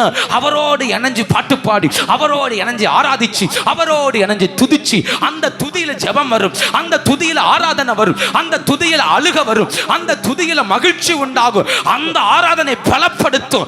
ஏன் தெரியுமா? அது உறவு. ஆராதிக்கிறவன் அவரோடு உறவு கொள்ளுகிறான், ஆராதிக்கிறவன் அவருடைய உறவில் நிலைத்திருக்கிறான். அப்ப யோசித்து பாருங்க, தரிசிச்சுட்டு போனா மட்டும் நல்ல, தரிசிச்சவன் வீட்டில் உட்கார்ந்து ஆராதிக்கணும், வீட்டில் உட்கார்ந்து பாட்டு பாடணும், வீட்டில் உட்கார்ந்து கர்த்தரை தேடணும், வீட்டில் உட்கார்ந்து ஆண்டவரோடு நடக்க பிரயாசப்படணும். அப்பதான் உறவு வளரும், உறவு வளரும். அவரோடு நடக்க நடக்க நடக்க என் வீடு தேவ பிரசன்னத்தால நிரம்ப ஆரம்பிச்சிடும். அவரோடு நடக்க நடக்க வீட்டுக்குள்ள தேவ மகிமை பெருக ஆரம்பிச்சிடும். அவரோடு நடக்க நடக்க குடும்பத்துக்குள்ள தேவ கிருபை பெருக ஆரம்பிச்சிடும். அது என்ன சொல்லும் தெரியுமா? ஐயா மோசையை காணோம், அது சொல்லும் பரவாயில்ல, கர்த்தர் நடத்துவா. ஐயோ சூழ்நிலை ஒண்ணும் இல்லை, அது சொல்லித்தர இல்ல, பரவாயில்ல, கர்த்தரும் கூட இருக்கிறா. ஐயோ எனக்கு தேவைகள் 1000 இருக்கு, ஆனா உறவு சொல்லும் பரவாயில்லை, இந்த தேவைகள் நடுவில் கர்த்தர் உன்னை நடத்துவா. அவன் சூழ்நிலை எல்லாம் எனக்கு எதிர்மறை ஆகுது, ஆனா ஆராதனை சொல்லும் பரவாயில்லை, நீ கர்த்தரை பிடிச்சுக்கோ, அவர் உன்னை கைவிடவே மாட்டார். உறவு அவரோடு இணைச்சு வச்சிருக்கும். ஆமென், ஹல்லேலூயா. நான் ஒன்று சொல்லட்டுமா? கர்த்தர் நல்லவர் அப்படின்னு சொல்றது வாயினால 1000 பேர் என்ன செய்யலாம், சொல்லலாம். ஆனால் உள்ளத்துல இருந்து சொல்லும் போது வர்ற பலனே வேற, பலனே வேற. 1000 சொல்லலாம் வெளியில இருந்து, ஆண்டவர் நல்லவர் தான், கர்த்தர் நல்லவர் தான், சோத்திரம். ஆனால் உள்ளத்தின் ஆழத்திலிருந்து என்னை சுற்றி 1000 நிலைமை இருந்தாலும் என்னை அழைத்தவர் உண்மை உள்ளவர்னு சொல்லும்போ உள்ளம் உடஞ்சி இருதயமெல்லாம் கலங்கி ஆண்டவரே நீர் எவ்வளவு நல்லவர் என்று சொல்லி பாருங்க. அதுதாங்க மகிமை. என்ன யோசித்து பாருங்க, நம்மளை தள்ளாட விடல, தள்ளி விடல. சூழ்நிலைகள் எவ்வளவு சறுக்கலான பாதை வந்த போதிலும் அவர் காப்பாற்றினா. ஆமே, இவ்வளவு கஷ்டங்கள் வந்த போதிலும் நம்முடைய தீவத்தை கர்த்தர் அணைய விடல. சாத்தான் ஊதி பார்த்தான், காற்றை அனுப்பி பார்த்தான், என்னெல்லாமோ செஞ்சு பார்த்தான். இந்த தீபத்தை கர்த்தர் என்ன விடல, அணைய அணைய விடல. பாவத்தை அனுப்புனா, இச்சைகளை அனுப்புனா, அவிவிசுவாசத்தை அனுப்புனா, பலவீனங்களை அனுப்புனா, இல்லையா? என்னத்தலையாம அனுப்பி பார்த்தான். ஆனா கர்த்தர் எதை அணைய விடல, தீபத்தை அணைய விடல. யோசித்து பாருங்க, 5வது மாசம் நிக்கிறோம், தீபத்தை கர்த்தர் அணைய விடல, ஜெபத்தை அணைய விடல. ஆமே, தேவனோட உறவை கர்த்தர் அணைய விடல. தூரமா நிக்கிற நம்மளை சமீபத்துல கொண்டு வந்து விட்டார். இப்ப என்ன சொல்றாரு? எப்பா கொஞ்சம் ஆராதனை வா, உறவுக்குள்ள வா, விருத்தி அடையலாம், உறவுக்குள்ள வா, சுதந்தரிக்கலாம். கர்த்தர் என்ன கூப்பிடுறாரு? நான் யுத்தம் பண்ணலான் இருக்கேன், கொஞ்சம் உறவுக்குள்ள வா. நான் யுத்தம் பண்ணலான் இருக்கேன், நீ கொஞ்சம் உறவுக்குள்ள வா. ஆராதி, கர்த்தரை பாட்டு பாடு, துதி, தேவ பிரசன்னத்துல நில்லு, விட்டுட்டு ஓடாத, மகிமைக்குள்ள வாழு. நிச்சயம் பலப்படுத்தர் வல்லவர். ஹல்லேலூயா. கர்த்தர் நல்லவர், கர்த்தர் நல்லவர். நான் என்ன சொல்றேன், எனக்கு டிப்ரெஷனா இருக்கு, எனக்கு கஷ்டமா இருக்குன்ட்டு நீங்க ஒரு டூர் போனாலோ அல்லது வேற ஏதாவது ஒரு உறவு வீட்டுக்கு போனாலோ எவ்வளவு நேரம் மறப்பிய இல்லையா? என்ன மன கஷ்டமா இருந்தாலும் அந்த 2 நாள், அந்த 3 நாள் வெளியூருக்கு போன அந்த நிமிஷம் தான் கன்னியாகுமரி பார்டருக்குள்ள கால் வச்ச உடனே உள்ளம் சொல்லும், வா, அந்த பிரச்சனை காத்திருக்கு, அங்க பலவீனம் காத்திருக்கு, அங்க போராட்டம் காத்திருக்கு. அப்போ என் பிரச்சனைக்கு தீர்வு ரோட்டில் அல்ல, என் பிரச்சனைக்கு தீர்வு ஆராதனைக்குள்ள, என் பிரச்சனைக்கு தீர்வு அவரை உயர்த்துகிற துதிக்குள்ள, என் பிரச்சனைக்கு தீர்வு ஆண்டவரே நீர் மெய்யாகவே பெரியவர் என்று சொல்லுகிற அந்த துதிக்குள்ள என் பிரச்சனையின் தீர்வை வைத்திருக்கிறார். கல்லறையில வாசலை புரட்டுட்டார் இயேசு. வாசலை புரட்டினதுக்கு அப்புறம் இயேசு ஒரு ஜெபம் பண்ணார். என்ன ஜெபம் பண்ணார் தெரியுமா? பிதாவே, நீர் எனக்கு செவி கொடுக்கிறபடினால் உமக்கு ஸ்தோத்திரம். நீர் எனக்கு செவி கொடுக்கிறபடினால் அவர் கர்த்தரை ஸ்தோத்தரிக்கிறார். கல்லறையில் லாசருவை எழுப்பணும். நேர போன லாசரை வெளிவான்னு சொல்லல. அவர் ஜெபமன்றார் பிதாட்ட, பிதாவே நீர் எனக்கு செவி கொடுக்கிறபடினால் உமக்கு ஸ்தோத்திரம், லாசருவே வெளியே வா. அவ்வளவுதான். அந்த ஆராதனை அவனை வெளியே கொண்டு வந்தது. யோசித்து பாருங்க, இவன் 4 நாள் ஆச்சு செத்து, 4 நாள் ஆனது சரீரம். அது நாள ஆரம்பிச்சிருக்கும், சீல்வடிய ஆரம்பிச்சிருக்கும், புழு வைக்க ஆரம்பிச்சிருக்கும். ஆனா இயேசு சொல்றாரு, பிதாவே நீர் எனக்கு செவி கொடுக்கிறபடினோ. அதுதாங்க ஆராதனை. எது ஆராதனை? உமக்கு ஸ்தோத்திரம்னு சொல்றேன் பாருங்க. ஆமே, என்னை நடத்துகிறதுக்காய் ஸ்தோத்திரம்னு சொல்றேன் பாருங்க. என்னை தூக்கி சுமக்கிறதுக்காய் ஸ்தோத்திரம்னு சொல்றேன் பாருங்க. சூழ்நிலை எதிர்மறையா இருக்கு, ஆனா இவைகள் நடுவில் என்னை வாழ வைக்க நீர் வல்லவன்னு சொல்றேன் பாருங்க. அப்படி சொல்லும்போ உறவு ஸ்ட்ராங் ஆகுது. அப்படி சொல்லும் போதெல்லாம் கர்த்தருக்கு நமக்குள்ள உறவு பலன் ஆகுது. ஆமே, நீ அவர் விடுவிக்காமல் போனாலும், அவர் விடுவித்தாலும் விடுவிக்காவிட்டாலும் நாங்கள் சிலையை வணங்குவதில்லை, கர்த்தரே தேவன் என்று சொல்லும்போ ஆண்டவரால எப்படிங்க சிங்காசனத்தில் உட்கார முடியும்? அவர் அக்கினி சூளைக்குள்ள தூக்கி எறிவதற்கு முன்னவே அவர் உலாவ ஆரம்பித்தார். நான் என்ன சொல்றேன், எங்க ஆராதனை இருக்குதோ அங்கே அவர் உலாவ ஆரம்பிக்கிறார். ஹல்லேலூயா. ஆமென், ஆமென். ஆராதனை உறவை வலுப்படுத்தும். ஆமென். ஆராதனையில வசனம் இருக்கு, ஆராதனையில உபதேசம் இருக்கு, ஆராதனையில அர்ப்பணிப்பு இருக்கு, ஆராதனையில வெளிப்பாடு இருக்குது, ஆராதனையில அபிஷேகம் இருக்கு. ஆராதிக்க ஆராதிக்க தேவன் தம்முடைய கிருபைகளை தாராளமாய் விளங்க பண்ணுகிறார். ஆமென். ஹல்லேலூயா. கர்த்தர் நல்லவர். அதனாலதான் ஆரோனை கொண்டு வந்து கூடாரத்துக்குள் வைத்தார். நீ ஆராதி, இப்ப ஆராதி, உறவு எங்க போகுதுன்னு பார்ப்போம். இப்ப யாராவது வந்து கர்த்தர் இல்லைன்னா ஆரோன் கொன்றுவாரு. ஏன்னா அவர் 24 மணி நேரம் யாரோட உட்கார்ந்து இருக்கிறார். முன்ன அப்படி இல்லை, கர்த்தர் இல்லைன்னா ஆமா இல்லைன்னவரு. இப்ப அவர்கிட்ட போய் கர்த்தர் இல்லைன்னு யாரும் என்ன செய்ய முடியாது. ஏன் சொல்ல முடியாது? அவருக்கு தெரியும் 24 மணி நேரம் நான் யாரோட இருக்கிறேன். அங்க எரிது பாருங்க தீ, அந்த தீ பரலோகத்திலிருந்து இறங்கின தீயாக்கும். அதுக்கு முன்ன நின்று வேலை செய்யற, சமாதான பலி செலுத்துற, சர்வாங்க தகன பலி செலுத்துற, போஜன பலி செலுத்துற. ஆரோன்னு சும்மா இருக்க முடியாது. குஷ்டரோகின்னு யாராவது வந்துட்டா அவனை வீட்டில் போய் பார்க்கணும், வீட்டில் போய் அவனை கவனிக்கணும். அவனுக்கு குஷ்டரோகம் போயிருச்சா, இருக்குதா இல்லையா கவனிக்கணும் இல்லையா. டெய்லி ஜனம் வரும், அவனுக்கு நியாயப்பிரமாணத்தை போதிக்கணும், வசனத்தை போதிக்கணும். சில நேரம் கர்த்தர் பேசுவார். கர்த்தர் பேசுறத வந்து என்ன செய்யணும்? சில கேஸை கர்த்தத்தை கொண்டு போகணும். அப்போ போய் தூபபீடத்துக்கு முன்ன போய் நிற்பார். இந்த பக்கம் உடன்படிக்கை பெட்டி வச்சுக்கோங்களேன், இதில் ஒரு திரைச்சீலை இருக்கும், அதுக்கு முன்னாடி ஒரு தூபபீடம் இருக்கும். அந்த தூபபீடத்தில் வந்து தூபத்தை போட்டுட்டு ஆண்டவரே பேசுவோம்பான்னு காத்திருப்பார். அதில் காத்திருக்கும்போது இங்கேருந்து சத்தம் கேட்கும், இந்த வார்த்தையை இவனுக்கு போய் சொல்லுன்னு. அதை வந்து போய் சொல்லுன்னு செய்யணும், அவர்கிட்ட போய் சொல்லணும். யோசித்து பாருங்க, ஆரோனுடைய வேலையவே கர்த்தர் 4 அறைக்குள்ள என்ன செய்தார்? எப்பவுமே இருதயம் உள்ள வரணும். ஒரு 4 அறைக்குள்ள, 4 அறைக்குள்ள இருதயத்தை பறக்க விட்டுட்டோம்னா ஆராதனை வராது. இருதயத்தை 4 அறைக்குள்ள கொண்டு வாங்க. எனக்கு நன்மை செய்ய நீர் வல்லவர், என்னை நடத்த நீர் வல்லவர், என்னை சுமக்க நீர் வல்லவர், எனக்கு பிரமாணத்தை தந்தவர் வல்லவர், வார்த்தையை தந்தவர் வல்லவர். ஆரோன் எதை பிடித்து கொண்டார் தெரியுமா? வசனத்தை, வார்த்தையை, நியாயப்பிரமாணத்தை பிடித்து கொண்டார். இதுக்கு பிறகு ஆரோன் எந்த இடத்திலையும் விழல. ஆராதிக்கிறவனுடைய ஸ்பெஷாலிட்டியில தெரியுமா? ஆராதிக்கிறவன் வாதைகளை தடுத்து நிறுத்துகிறான். என்னாகும் 15ஆம் அதிகாரத்தின் கடைசி பகுதியில் பாருங்க, மிகப்பெரிய வாதை, மிகப்பெரிய வாதை, மிகப்பெரிய வாதை வந்தப்போ ஆரோன் ஓடுகிறான். தூப கலசத்தை தூக்கி கொண்டு ஓடி செத்தவர்களுக்கும் உயிரோடு இருக்கிறவர்களுக்கும் நடுவே போய் என்ன செய்கிறான்? நின்றான். வாதை நிறுத்தப்பட்டது. வாதை. தூப கலசனாலே ஆராதனை. ஆராதிக்கும் போதுதான் தூப கலசத்தை வீசி என்ன செய்வார்கள்? ஆராதிப்பார்கள், கர்த்தரை மகிமைப்படுத்துவார்கள். தூப கலசத்தை தூக்கிட்டு ஓடுனா கர்த்தர் வாதை என்ன செய்தார்? நடத்தினார். முன்ன அப்படி இல்லை. அன்னைக்கு வெறும் தரிசித்துட்டு போன ஆரோன், ஆனா இப்ப உறவில் வாழுகிறார். எந்த இடத்துலயுமே ஆரோன் அதுக்கப்புறம் தோத்து போகவே, சொல்லுங்க, தோத்து போகவே. ஆராதிக்கிறவன் தோத்து போவதில்லை. தேவ பிரசன்னத்துல வாழ்றவன் தோத்து போறதே இல்லை. என் தெரியுமா? பிரசன்னம் இல்லைன்னா அவன் கண்கள் அதை தேடும். பிரசன்னம் இல்லாதவன்ட்ட மட்டும் ஆபத்து. நான் இப்படி சொல்லுவேன், பிரசன்னம் இல்லாத ஒருத்தட்ட மாட்டவே கூடாது. ஏன்னா அவன் புலம்பிய கொன்றுவான். ஏன்னா அவனுக்கு பிரசன்னம் தேவை. அவனுக்கு 1000 கோடிகள் கொடுத்தாலும் அது அவனுக்கு தேவையே கிடையாது. அவனுக்கு தேவை தேவ பிரசன்னம். பிரசன்னத்தை இழந்தவன் அதை கண்டுபிடிக்கும் வரையிலும் விடாமல் தடுகிறான். அதனாலதான் மனுஷன் ஆறுதல் படுத்தினாலும் அவன் ஆறுதல் அடைய மாட்டான்.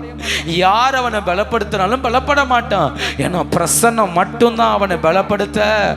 அதான் சொல்றேன், ஆராதனை தேவனோடு நடக்கிறவனை அவர் மட்டும்தான் நடத்த முடியும். ஹல்லேலூயா. சிறைச்சாலை அடைப்பதில்லை, சங்கிலிகள் நிரந்தரமில்லை, உங்க நாமம் உயர்த்தும் போது அஸ்திபாரம் நிலைப்பதில்லை, சிறைச்சாலை அடைப்பதில்லை, சங்கிலிகள் நிரந்தரமில்லை, உங்க நாமம் உயர்த்தும் போது அஸ்திபாரம் நிலைப்பதில்லை. சொல்லுங்க பார்க்கலாம். இயேசுவே உம் நாமமே உயரணும். அல்லேலூயா. இயேசுவே உம் நாமமே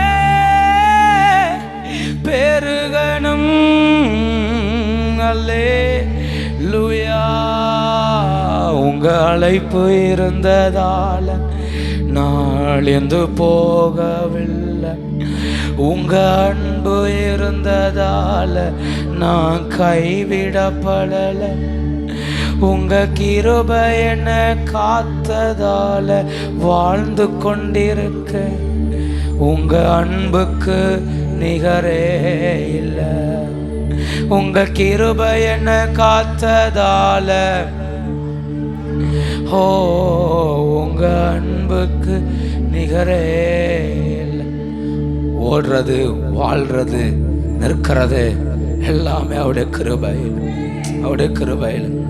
4 மாதங்கள் நம்ம நடத்தி வந்தது கிருபையில்.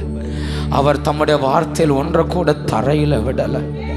எத்தனை எதிர்ப்பை பார்த்தோம், எத்தனை புறக்கணிப்புகளை பார்த்தோம், எத்தனை பேர் தூக்கி தூர எரிகிறத பார்த்தோம். நம்பிக்கைகள் அற்றுப்போன நேரங்கள் வந்தது. ஆனால் இன்னைக்கு யோசித்து பாருங்க, நான் வாழ்றேன்னா அவர் என் மேலே வச்ச கிருபை. இன்னைக்கு நம்ம நிற்கிறோன்னா அவர் நம்ம மேலே வச்ச கிருபை. எது உறவு தெரியுமா? அவர் நடத்தி வந்த பாதைகளை எண்ணுவதுதான் உறவு.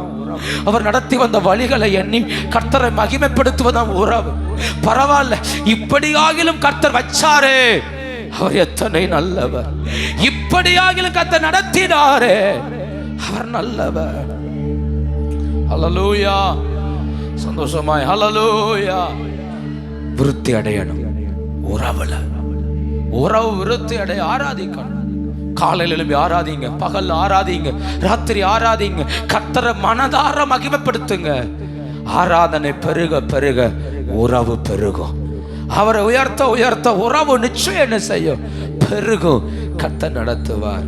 2வது உறவு வளர 1 ஆராதனை, 2வது 70 மூப்பர் இருக்காவல்ல, ஆரோனை ரெடி பண்ணியாச்சு. ஆரோனுக்கு ஒரு ஆராதனையை கொடுத்து ரெடி பண்ணியாச்சு. இப்ப மூப்பர்களை கர்த்தர் அந்த இடத்துக்குள்ள கொண்டு வரணும், அந்த உறவுக்குள்ள கொண்டு வரணும். அதுக்காக கர்த்தர் என்ன செஞ்சார்னா, மோசேயின் மேல் இருக்கிற பாரத்தை, மோசேயின் மேல் இருக்கிற ஆத்தும தாகத்தை ஆண்டவர் எடுத்து 70 பேர் மேல வச்சார். யார் மேல இருந்த தாகம்? மோசே மேல இருந்த பாரம். ஒரு இடத்துல வரும்போது மோசே ஜெபம் பண்றாரு, இந்த 6 லட்சம் பேரையும் தாங்குவதற்கு என்னால முடியாதுப்பா, எனக்கு பாரமா இருக்கு, கஷ்டமா இருக்கு, என்னால சமாளிக்க முடியல. 6 லட்சம் பேருடைய பாரத்தை சுமந்து என் உள்ளமும் உடையுது, எனக்கு கொன்னு போட ஆண்டவரே. அப்படி ஜெபிக்கும் போது கர்த்தர் சொல்றாரு, நீ அப்படியெல்லாம் வருத்தப்படண்டா, அந்த 70 பேரை கூட்டிட்டு வா. உன் மேல இருக்கிற ஆவியை எடுத்து அந்த 70 பேர் மேல வைப்பேன். அப்படின்னா நீ எப்படி அழுறியோ அப்படி இந்த 70 பேர் அழுவான். நீ எப்படி பாரப்படுறியோ அப்படி இந்த 70 பேர் என்ன செய்வான்? பாரப்படுவான். நீ எப்படி ஜனங்களுக்காய் திறப்புல நிற்கிறியோ அதே போல இந்த 70 பேர் என்ன செய்வான்? திறப்புல நிற்பான். அப்படின்னா இந்த 70 பேரை உறவுக்குள் கொண்டு வருவதற்கு கர்த்தர் பயன்படுத்தின ஒண்ணு பாரம். என்னது சொல்லுங்க? என்னது? வாசிக்கலாம். என்னாகமம் 11ஆம் அதிகாரம், என்னாகமம் 11ஆம் அதிகாரம் 25வது வசனம். மேகத்தில் இறங்கி அவனோடே பேசி அவன் மேலிருந்த ஆவியை 70 பேர் மேலும் வைத்தார். அவர்களே வந்து தங்கின மாத்திரத்தில் தீர்க்க தரிசனம் சொன்னார்கள். சொல்லி பின்பு என்ன செய்தார்கள்? பாத்தீங்களா?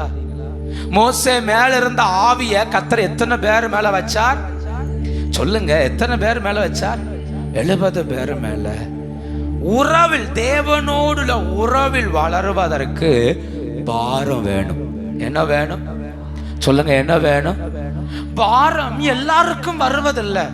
அவர் யார் மேல் தம்முடைய ஆவியை வைக்கிறாரோ அவன் மேல என்ன வருது? சொல்லுங்க. எனக்கு ஆத்ம பாரம் எப்ப வரும்? அவர் தம்முடைய ஆவியை நம்ம மேல வைக்கும் போது. நான் இப்படி சொல்றேன், நீங்க ஆராதிச்சு தெய்வ பிரசன்னத்துல நிக்க ஆரம்பிச்சிட்டீங்கன்னா அவர் தம் மேல இருக்கிற பாரத்தை நம்ம மேல வைப்பார். நீங்க உறவுல வளர வளர, நான் ஆராதனையை அவ்வளவு அழுத்தி பேசுறேன்னா, ஆராதனை ரொம்ப அவசியம். ஆராதனை வளரும் இடத்துல பாரம் ஆட்டோமேட்டிக்கா என்ன செய்யும் இல்லையா? நான் பல இடத்துல பார்த்துருக்கிறேன். ஆராதனை ரொம்ப மொக்கையா இருந்தா பிரசங்கம் ரொம்ப மொக்கையா இருக்கும், ஓடாது. ஏன் ஓடாது? ஆராதனை தெய்வத்தோடு இணைக்கும். இணைச்சதுக்கு அப்புறம் தானே சப்ளை அனுப்ப முடியும். வீச கொண்டு இணைச்சா தானே போல்ல இருந்து வர கரண்ட் என்ன செய்யும்? கர்த்தர் பேசுவது போல்ல இருந்து வர கரண்ட். கரண்ட் உள்ள கிரியை செய்யணும்னா இணைக்க வேண்டிய இடத்தை என்ன செஞ்சிடணும்? ஆராதனை இணைக்கும். ஆராதனை கர்த்தரை ஐக்கியப்படுத்தும். ஆராதனை உடைக்கும். ஆராதனை உருவாக்கிரும். அப்புறம் கர்த்தர் பேச ஆரம்பிச்சா உருவ குத்தும். அந்த வசனம் என்ன செய்யும்? உருவ குத்தும், உருவ கிரியை செய்யும். ஆராதிக்காதவன் என்ன பிரசங்கம் கேட்டாலும் அவனுக்குள்ள ஒரு கிரியை என்ன செய்யாது, நடக்காது. 1000 பேசட்டுமே, என்ன நடக்காது? 1000 சொல்லட்டுமே, கிரியை என்ன செய்யாது. ஏன் வசனம் உள்ள போகல? ஏன் வசனம் கிரியை செய்யல? ஏன் வார்த்தை அவங்களுக்குள்ள கிரியை செய்யலன்னா விஷயம் ஒண்ணு, அவங்க கர்த்தர் என்ன செய்யல, கர்த்தர் என்ன செய்யல, ஆராதிக்கல. இந்த கால வேளையில ஒரு குளுக்கோஸ் இந்த வெயின்ல போடணும் வச்சுக்கோங்களேன். இந்த வெயினை கொஞ்சம் லூஸ் பண்ணி கொடுக்கணும். டெம்பரா பிடிச்சு வச்சிருந்தீங்கன்னா குத்து வரைக்கும் தான் டெம்பரேச்சர் தேவை. ஏன்னா குத்தும்போ அந்த நரம்புல கரெக்டா என்ன செய்யணும், போகணும். குத்தணும்னு சொல்லுவாங்க, கையை லூசா விடுங்க. அந்த கையில கட்டின பெல்ட் அவுத்துருவாவ, லூசா விடுங்க. லூசா விட்டுட்டு கொஞ்சம் ரத்தத்தை எடுத்துட்டு அப்புறம் உள்ள அமுக்குவாவ. அதுக்கு பிறகுதான் அந்த குளுக்கோஸ் என்ன செய்யும், அந்த வெயின்ல போட்ட ஊசி என்ன செய்யும். ஏன்? நீங்க அப்பவும் டெம்பரா பிடிச்சுன்னு வச்சுக்கோங்க, அவ்வளவுதான். ஒண்ணு தலை சுத்து வரும், இல்ல வாமிட்டு வரும், இல்லைன்னா அந்த அது குளுக்கோஸ் உள்ள என்ன செய்யாது, போகாது. ரத்தம் ஆப்போசிட்ல உள்ள போகும், ரத்தம் ஏறும். நீங்க டெம்பரா கிட்ட எது ஏற ஆரம்பிச்சிடும், உள்ள ரத்தம் உள்ள ஏறும். அது பெரிய பிரச்சனை. வசனம் உள்ள போகணும்னா இருதயம் லேசாகணும். இருதயம் எப்ப லேசாகும் தெரியுமா? ஆராதனையில. நீங்க காலையில ஒரு மணி நேரம் உட்கார்ந்து கர்த்தருடைய சமூகத்துல பாட்டு பாடி ஆராதிச்சு நீங்க சபைக்குள்ள வந்து என்ன, உங்களை நிரப்புவது கர்த்தருக்கு ரொம்ப எளிது. உங்களை பலப்படுத்துவது கர்த்தருக்கு ரொம்ப ரொம்ப எளிது. உங்க வீட்டுல ஒரு வீட்டு கூட்டம் சொல்லணும்னு வச்சுக்கோங்களேன். அந்த வீட்டு கூட்டத்துக்கு ஒரு 3 நாளா தொடர்ந்து ஆண்டவர் இந்த கூட்டத்தை ஆசீர்வதியும் ஜெபம் பண்ணி பாருங்க. கர்த்தர் அந்த வீட்டுக்குள்ள இறங்கி கிரியை செய்வது ரொம்ப எளிது. ஏன்? லூஸ் ஆயிருச்சு, கடினம் மாறிடுச்சு. அப்ப யோசித்துக்கோங்க, அந்த கால வேளையில ஏன் கர்த்தர் பாரத்தை நம்ம மேல வைக்கலன்னா ஆராதனை இல்ல. கர்த்தர் கூப்பிடுறார், 70 பேரை வர சொல்லு, ஆவி அவர்கள் மேல் வைப்பேன். கர்த்தர் ஆவி அவர் மேல் வைத்தாரா? மோசே என்ன சொல்றார் தெரியுமா? அதை பார்த்துட்டு அந்த 11ஆம் அதிகாரம் 29ஆம் வசனத்துல கீழ்ப்பகுதியில பாருங்க. கர்த்தர் தம்முடைய ஜனங்கள், கர்த்தருடைய ஜனங்கள் எல்லாரும் தீர்க்க தரிசனம் சொல்லத்தக்கதாக கர்த்தர் தம்முடைய ஆவியை அவர்கள் மேல் இறங்க பண்ணினார். 70 பேர் ஆவில் நிரம்பின உடனே மோசே சொல்றாரு, 6 லட்சம் பேர் மேலையும் ஆவியானவர் இறங்கிட்டா எவ்வளோ நல்லா இருக்கும். அவர் எப்படி வாஞ்சிக்கிறார் பார்த்தீங்களா? இந்த 70 பேர் மேல ஆவி இறங்கிருச்சு. தீர்க்க தரிசனம் சொல்றாங்க. அவர் சொல்றாரு, எல்லாரும் மேலேயும் ஆவி இறங்கிட்டா எவ்வளோ நல்லா இருக்கும், எவ்வளோ நல்லா இருக்கும். சொல்லி முடிக்கல, கர்த்தர் சொல்றாரு, உபாகமம் 32ஆம் அதிகாரம் 2வது வசனம். மழையானது இளம் பயிரின் மேல் பொழிவது போல என் உபதேசம் பொழியும், பனித்துளிகள் புல்லின் மேல் இறங்குவது போல. பயங்கரம் இல்ல? ஒருத்தனை தொட்டார், 70 பேரை தொட்டார். இப்ப சொல்றாரு, பனிய போல ஊத்துற, அது புல்லுள்ள இடமெல்லாம் பெய்யும். அங்கெல்லாம் யாரெல்லாம் தேவ பிரசன்னத்தை விரும்புறாங்களோ அத்தனை பேர் மேலையும் என் உபதேசம் இறங்கும், என் வசனம் இறங்கும். வசனமும் உபதேசமும் இறங்கிட்டா அது அவனை பாரம் உள்ளவனாய் மாத்திரும். அது உள்ள போயிருச்சு இல்ல, எம்டினஸ் மாறிடும், உள்ள இருக்கிற வெறுமை மாறிடும். வசனத்தை கேட்க கேட்க பாரம் வரும். அந்த பாரம் சொல்லும், இனி கர்த்தரோட நட, இனி ஜெபம் பண்ணு, இனி உபவாசம் பண்ணு, இனி காத்துரு. ஜெப குறிப்பு அதுவே கற்று தரும். இவங்களுக்காய் ஜெபம் பண்ணு, இவங்களுக்காய் கண்ணீர் விடு, இதுக்காக போராடு. ஏன்? அந்த உபதேசம் பனியே போல பெய்யுமா? கால வேளையில அந்த உறவை வளர்க்கிறதுக்கு கர்த்தர் என்னெல்லாம் செய்யறாரு பாருங்க. ஒருத்தனை ஆராதனைக்குள்ள கொண்டு வராரு, ஒருத்தன் மேல தான் ஆவிய வச்சு பாரப்படுத்துறாரு. மோசே சொல்றாரு, இவங்க மட்டும் போதாது, எல்லாரும் மேலேயும் ஊத்துனா நல்லா இருக்குமேன்னா அதையும் சொல்றாரு. புல்லின் மேல் இறங்குவது போல என்ன செய்யும்? வசனமும் உபதேசமும் இந்த ஜனத்தை மூடுங்கிறாரு. அப்போஸ்தலர் 2ஆம் அதிகாரத்துல சொன்னாரு, கடைசி காலத்தில் மாம்சமான யாவர் மேல யாவிய ஊற்றுவேன். அப்போஸ்தலர் காலத்தில் அபிஷேகத்தை பெற்ற எல்லாரும் வெறும் அந்நிய பாஷை மட்டும் பேசிட்டு போகல, ஆத்தும ஆதாயம் செய்ய ஆரம்பித்தார்கள். எங்கெல்லாம் அபிஷேகம் ஊற்றப்பட்டுச்சோ அவங்கெல்லாம் போய் ஜனத்திற்கு சுவிசேஷத்தை அறிவித்தார்கள். அப்போ அபிஷேகம் பாரப்படுத்தும். அபிஷேகம் என்ன செய்யும் சொல்லுங்க? அபிஷேகம் என்ன செய்யும்? பாரப்படுத்தும், பாரப்படுத்தும். கர்த்தத்தை கேட்கணும், நான் உங்க உறவில் வளர என்ன அபிஷேகிக்கணும் ஆண்டவரே. நான் உங்க உறவில் வளர, கர்த்தருடைய பாரத்தை சுமக்க என்ன அபிஷேகிக்கணும். கர்த்தருடைய அந்த பிரசன்னத்தை, அந்த ஆத்தும தாகத்தை சுமக்க கர்த்தர் நம்மளை அபிஷேகிக்கணும். அப்போ உறவு தேவை. ஒரே ஒரு வார்த்தையை சொல்லி முடிக்கிறேன். இந்த ரெண்டையும் கர்த்தர் யாருக்கு செய்கிறார்? அவனை ஆராதனைக்குள்ள கொண்டு வரணும், ஆராதனை அபிஷேகத்தை வைக்கணும், அவனை பாரப்படுத்தணும். இந்த ரெண்டையும் யாருக்குள்ள கொண்டு வரார் தெரியுமா?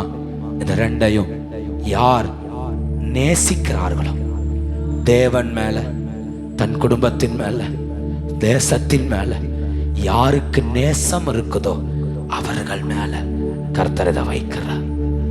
நேசம் இல்லாம என்ன செய்ய முடியாது? நேசம் இல்லாம என்ன செய்ய முடியாது? வைக்க முடியாது. வாசிக்கலாமா? யாத்திராகமம் 23ஆம் அதிகாரம்.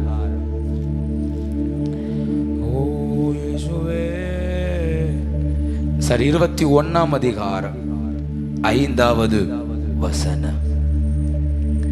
அந்த வேலைக்காரன், என் பெண் ஜாதியும் என் பிள்ளைகளையும் நேசிக்கிறேன், நான் விடுதலை பெற்று போக மனதில்லை என்று மனப்பூர்வமாய்.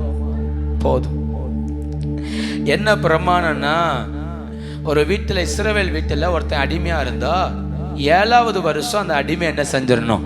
விடுதலை ஆக்கிரணும். அப்படி விடுதலையாகி போயிடணும். ஒருவேளை ஒருத்தர் எஜமான் வீட்டுக்கு அடிமையாய் வர்றான். அடிமையாய் வந்தவனுக்கு அந்த எஜமானன் பார்த்து ஒரு நல்ல கல்யாணம் முடிச்சு கொடுக்கிறார். அந்த 6 வருஷத்துல ஒரு குழந்தை பிறந்துச்சுன்னு வச்சுக்கோங்க. அவன் இந்த வீட்டுல சந்தோஷமாய் வளர்றான். 7வது வருஷம் வரும்போது விடுதலையின் வருஷம். அப்ப எஜமானன் சொல்றாரு அந்த மனுஷனை பார்த்து, எப்பா நீ 6 வருஷம் என்று நல்லா இருந்த, உனக்கு நல்ல குடும்பங்கள் எல்லாம் கத்தந்த, நீ இனி என்ன செய்யலாம்? உன் வீட்டுக்கு சுதந்திர விதத்துக்கு திரும்பலாம், இனி நீ எனக்கு அடிமை இல்லை அப்படின்னு சொன்னா அந்த மனுஷன் மட்டும்தான் வெளியே போகணும். அவன் தன் மனைவியவோ தன் பிள்ளைகளை என்ன செய்யக்கூடாது? கூப்பிடக்கூடாது. அவர்கள் எல்லாரும் அந்த எஜமான்ட்டு தான் என்ன செய்வாங்க? ஏன்னா கல்யாணம் முடிச்சு வச்சது யாரு? எஜமானன். அவன் தரமாட்டான். நீ போ, உனக்கு வேற ஃபேமிலியை பார்த்து, இனி சுதந்திரவாளி, இனி நீ அடிமை அல்ல. ஆனா இவ அடிமை பெண், இவ எனக்குரியவா, இவளை நான் என்ன செய்ய மாட்டேன், நான் தரமாட்டேன் அப்படின்னு அந்த எஜமானன் சொல்லுவார். எஜமானன் சொல்லும்போ அந்த அடிமை திரும்பி பார்த்து தன் எஜமானனை, தன் மனைவியை, தன் பிள்ளைகளை பார்த்து அந்த நேசத்தின் நிமித்தம் இனி வெளியே போய் ஒரு குடும்பத்தை சம்பாதிக்கிறது நடக்கும். கண்டிப்பா வெளியே போனா கண்டிப்பா என்ன செய்வான்? ஒரு ஃபேமிலியை சம்பாதிச்சு வாழலாம். ஆனா இவனுக்கு அந்த மனைவி பிடிச்சிருக்கு. அந்த பிள்ளைய பிடிச்சிருக்கு, அந்த குடும்பத்தோட வாழை பிடிச்சிருக்கு, எல்லாத்துக்கும் மேல எஜமானனை பிடிச்சிருக்கு. அந்த எஜமானன் கூட இருந்தா நல்லா இருக்குன்னு தோணுது. அப்ப என் போய் என்ன சொல்றான்னா, ஐயா நான் உங்களை ரொம்ப நேசிக்கிறேன், என் மனைவியை ரொம்ப நேசிக்கிறேன், என் பிள்ளைய ரொம்ப நேசிக்கிறேன், நான் அடிமையா விடுதலையாகி போக விரும்பல, உங்க கூடவே இருக்கிறேன் அப்படின்னு சொல்லுவான். அவர் திரும்ப திரும்ப கேள்வி கேட்பார். இப்போ என் சம்பளம் தர மாட்டேன், நீ அடிமையா தான் இருக்கணும், என் வீட்டில் ஒரு ஆளா இருக்கலாம், நான் சாப்பிட்ற சாப்பாடை சாப்பிடலாம், இவ்வளவுதான்ப்பா, வேற ஒன்றும் செய்ய முடியாதுப்பா. பரவாயில்ல ஐயா, என் குடும்பத்தை நான் நேசிக்கிறேன், நான் அடிமையா இருக்கேன், ஒப்பு கொடுப்பான். உடனே அந்த எஜமானன் அந்த வேலைக்காரனை கூட்டு போய் நியாயாதிபதிகள் இடத்துல கொண்டு விடுவார். அவங்க கேட்பாங்க, அவங்ககிட்ட அதே பதில சொல்லுவான், நான் நேசிக்கிறேன், எனக்கு குடும்பம் வேணும். சரிப்பா, அப்ப இனி வாழ்நாள் முழுக்க இந்த எஜமானுக்கு நீ என்னவா இருக்கணும்? அடிமையா இருக்கணும். இனி விடுதலையே கிடையாது. பரவாயில்ல, என் குடும்பத்துக்காக, என் பிள்ளைகளுக்காக நான் அந்த அடிமைத்தனத்தை என்ன செஞ்சுக்கிறேன், ஏத்துக்கிறேன். உடனே கதவு நிலையருகே அவனை நிப்பாட்டி அவன் காதுல ஒரு கம்பியை வச்சு ஓட்ட போடுவாங்க. அப்படி ஓட்ட போட்டதுக்கு அப்புறம் இவன் சாகும் வரைக்கும் இந்த எஜமானனுக்கு யாரு சொல்லுங்க? எஜமானுக்கு யாரு? அடிமை. அதுல இருந்து அந்த எஜமான வீட்டில் சாப்பிடலாம், அந்த எஜமானன் வீட்டில் தங்கி இருக்கலாம், அந்த எஜமானன் வீட்டில் வாழலாம். ஏன்னா அன்னைக்கு அடிமைகள் ஒன்றும் ரொம்ப ரொம்ப ரொம்ப மோசமான நிலையிலும் வைக்கல. யோசேப்பு அடிமையா இருந்தான், வீட்டு மேனேஜரா இருந்தான். வீட்டுக்கு என்னவா இருந்தான்? வீட்டுக்கு என்னவா இருந்தான்? மேனேஜர். நெகேமியா அடிமையா இருந்தான், ராஜாவுக்கு பானபாத்திரக்காரனா இருந்தான். தானியேல் அடிமையா இருந்தான், ராஜாவுடைய 3வது ஸ்தானத்துல இருந்தான் இல்லையா? சாத்ராக் மேஷாக் அடிமையா தான் இருந்தார்கள். அன்னைக்கு மாகாணங்களின் தலைவர்களாய் உயர்த்தப்பட்டிருந்தார்கள். மொர்தெக்காய் அந்த தேசத்தின் அடிமை. ஆனா ஒரு நாள் ஆமானுக்கு பிறகு அந்த மொர்தெக்காய் அந்த ஸ்தானத்துக்கு என்ன செய்தான்? அப்போ அநேக அடிமைகள் உயர்ந்த ஸ்தானத்தில் என்ன செய்திருக்கிறார்கள். அதுக்கு பைபிள் ஆதாரங்கள் நிறைய இருக்குது. அப்படின்னா இவன் வெறும் அடிமையா போறதுனால அங்கே இருக்கணும் அவசியம் இல்லை. அவனுடைய உண்மைக்கு தக்க உயர்வுகளும் அங்க என்ன செய்யும்? உண்டு உண்டு உண்டு. அவன் தன்னை ஒப்பு கொடுத்த உடனே ஓட்ட போட்டு ஒரு கம்மலையும் குத்தி விட்டு, இந்த மனுஷன் யாருக்கு சொந்தம்? இந்த எஜமானனுக்கு. நான் ஒரு கேள்வி கேட்கிறேன், இவன் விடுதலையாகி போக முடியுமா முடியாதா? இவன் விடுதலையாகி போக முடியுமா முடியாதா? முடியும். நான் ரட்சிக்கப்பட்டுட்டேன், நான் கர்த்தரை தெரிஞ்சுக்கிட்டேன், என்ன விடுதலை ஆக்கிட்டார், நான் வாழ்ந்தா போதும் அப்படின்னு வாழ முடியுமா முடியாதா? முடியும். அவனை கர்த்தர் ஒன்றும் சொல்றதில்ல. என் வீடு, என் பிள்ளை, என் குடும்பம், நான் இப்படிதான் இருப்பேன், ஓகே பரவாயில்லப்பா வாழ்ந்துக்கோ. ஆனா இன்னொரு கூட்டம் இருக்கு, நான் விடுதலை ஆயிட்டேன், ஆனா என் குடும்பம் எங்க இருக்கு? சிறையில. நான் விடுதலை ஆயிட்டேன், என் பிள்ளை எங்க இருக்கு? சிறையில.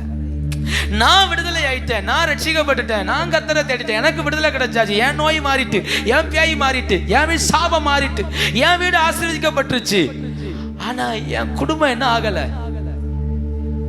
என் குடும்பம் இன்னும் பாவத்துல கிடக்கு, என் குடும்பம் இன்னும் தரித்திரத்துல கிடக்குது, என் குடும்பம் இன்னும் அந்த சாபத்தின் ஆழத்துல என்ன செய்யுது? கிடக்குது. அதை பார்க்கும்போது உள்ள நேசிக்குதா?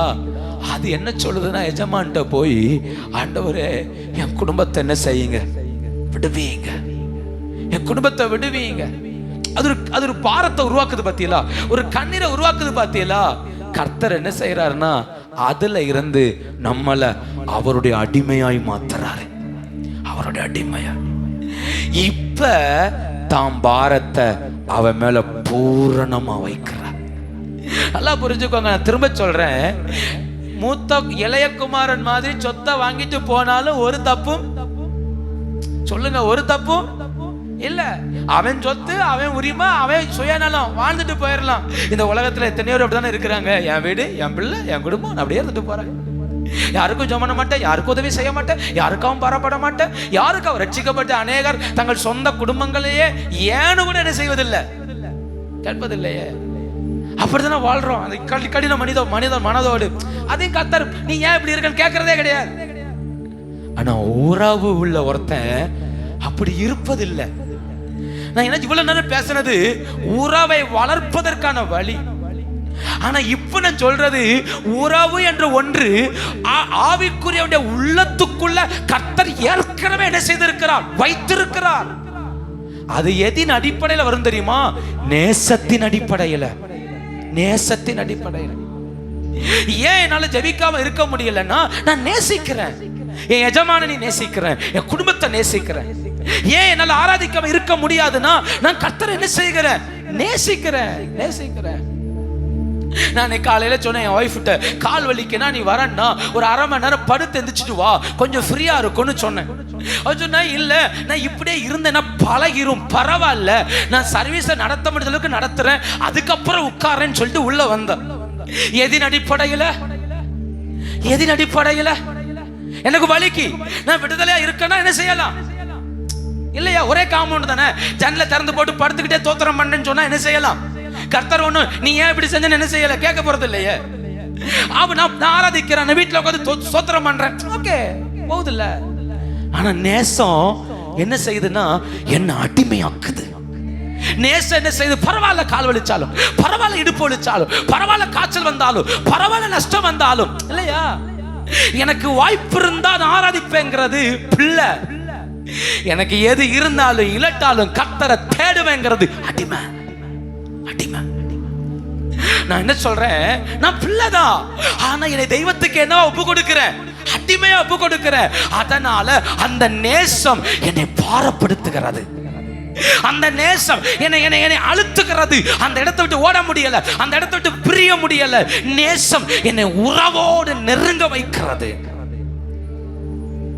அவனுக்கு மனைவி, பிள்ளை, அந்த எஜமானன் சம்பளம் கிடையாது, சொந்த வீடு கிடையாது, சொந்த சொத்து கிடையாது, ஆஸ்திகள் கிடையாது. அந்த எஜமானன் எந்த பொறுப்புல வைக்கிறாரோ அந்த பொறுப்புல சாகு வரைக்கும் என்ன செய்யலாம்? வாழலாம். ஆனா அதற்காக தன் ஜீவனையே ஒருத்தன் என்ன செய்தான்? 2 பேரு மகிமையை பார்த்துட்டு உறவை இழந்தாங்க, கர்த்தர் கொடுத்தார். ஆனா ஒருத்தன் எந்த நன்மையுமே பார்க்கல, உறவுக்காக தன்னை கொடுத்தான். வித்தியாசம் தெரியுதா உங்களுக்கு? ஆரோனும் 70 மூப்பர்களும் மகிமையை கண்டு மகிமை இழந்தார்கள். இழந்தவர்கள் அந்த உறவை புதுப்பித்துக் கொள்ள ஒரு ஆராதனை, உறவை புதுப்பித்துக் கொள்ள ஒரு அபிஷேகம் தேவைப்பட்டது. ஆனா இங்க ஒருத்தனுக்கு எதுவுமே இல்லை, அவன் உறவுக்காக தன்னை கொடுத்தான், உறவுக்காக தன்னை அர்ப்பணித்தான். மூத்த மகன் சொன்ன வார்த்தை ஞாபகம் இருக்குதா? என் தகப்பனே, இத்தனை வருஷ காலமாய் நான் உமக்கு ஊழியம் செய்தேன். அப்படின்னா என்ன அர்த்தம்? எனக்கு சேலரி கிடையாது, என்ன கிடையாது, சம்பளம் கிடையாது, ஒரு அடிமையை போல உமக்கு நான் என்ன செஞ்சேன்?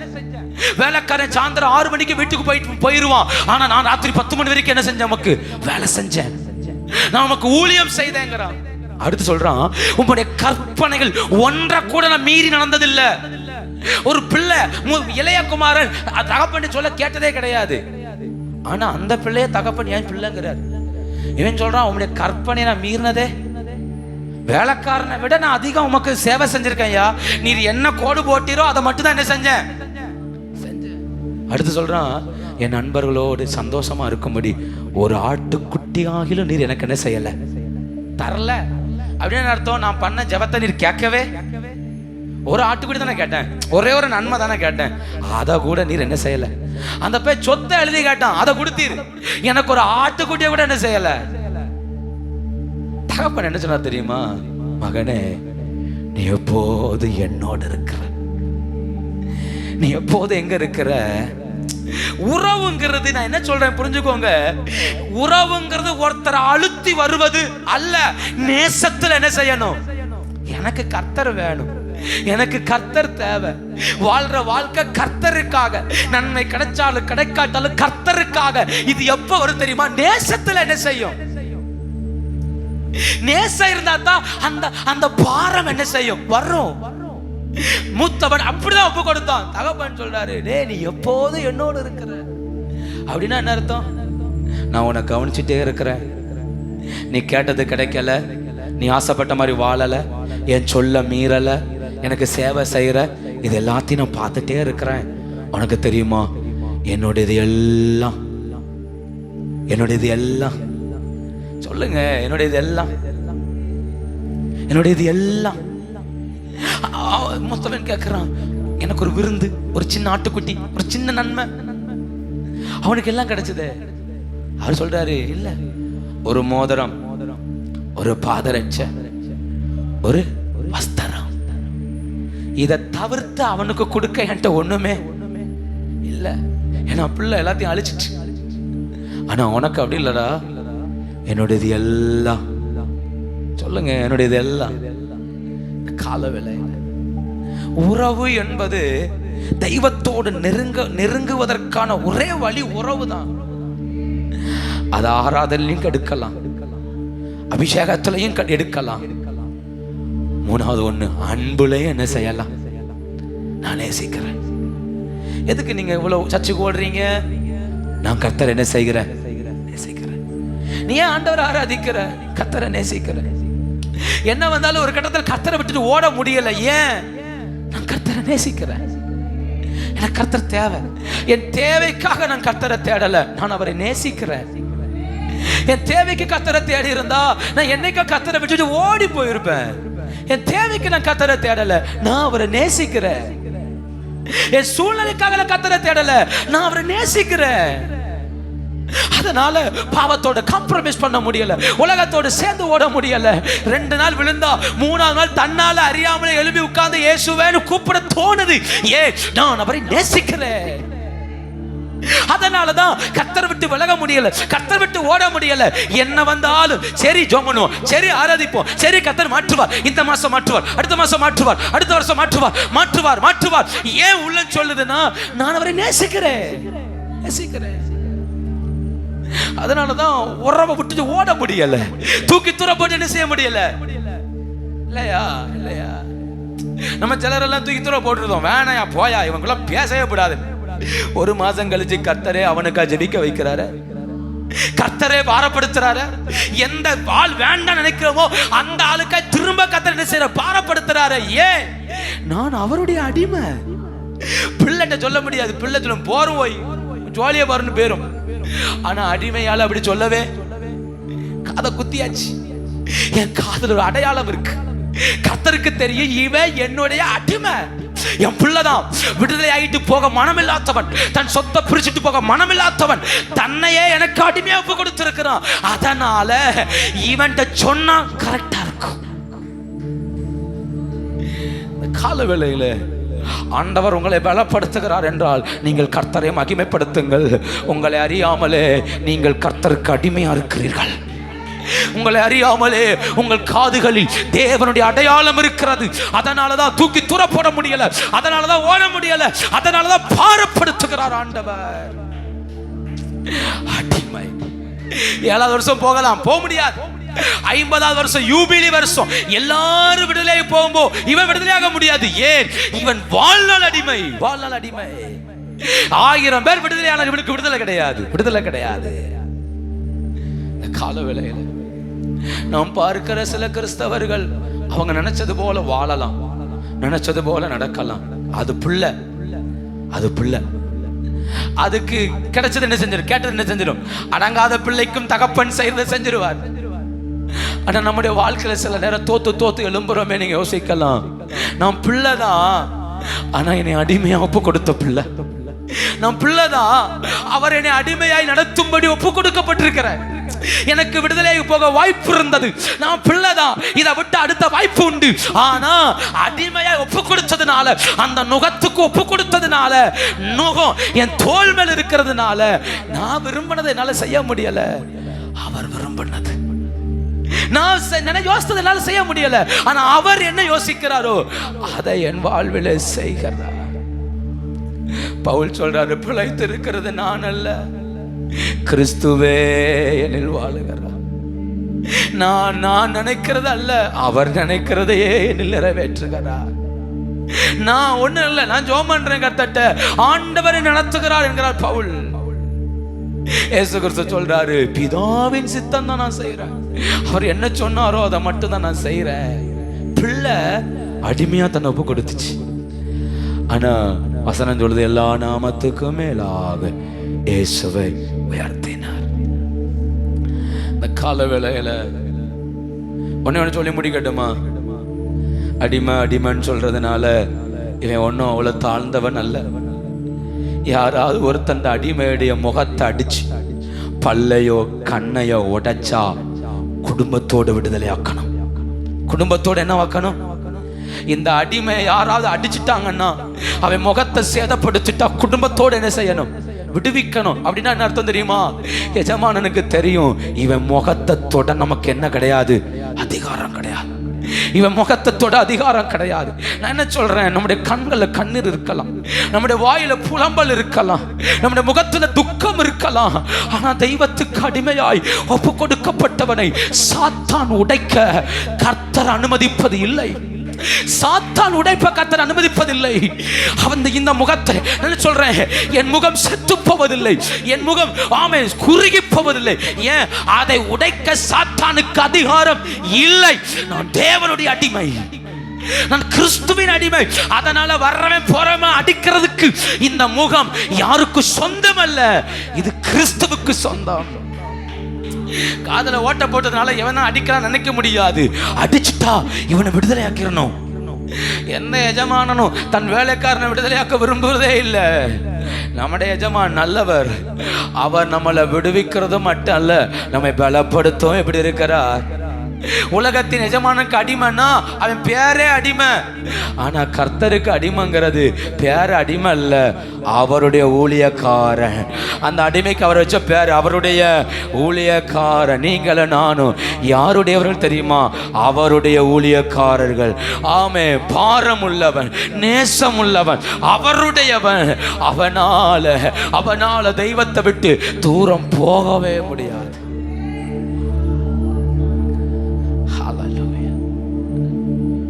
ரெண்டு பேருக்கு மகிமை இழந்தவனுக்கு கர்த்தர் உறவை கற்றுக் கொடுத்தார். ஆனா ஒருவன் மகிமையை பார்த்ததே கிடையாது. இவன் அந்த பஸ்கா பள்ளியில போய் உட்காரக்கூடாது. இஸ்ரவேலுக்கு கொடுக்கிற சுதந்திரம் இவனுக்கு கிடையாது. ஆனா அடிமையா தன்னை ஒப்பு கொடுக்குறான் பத்திலா. அப்ப அவன் விருத்த சேதனம் பண்ண தன்னை ஒப்பு கொடுத்தால் பஸ்கா பள்ளியில அவனு என்ன எடுக்கலாம்? பங்கெடுக்கலாம்.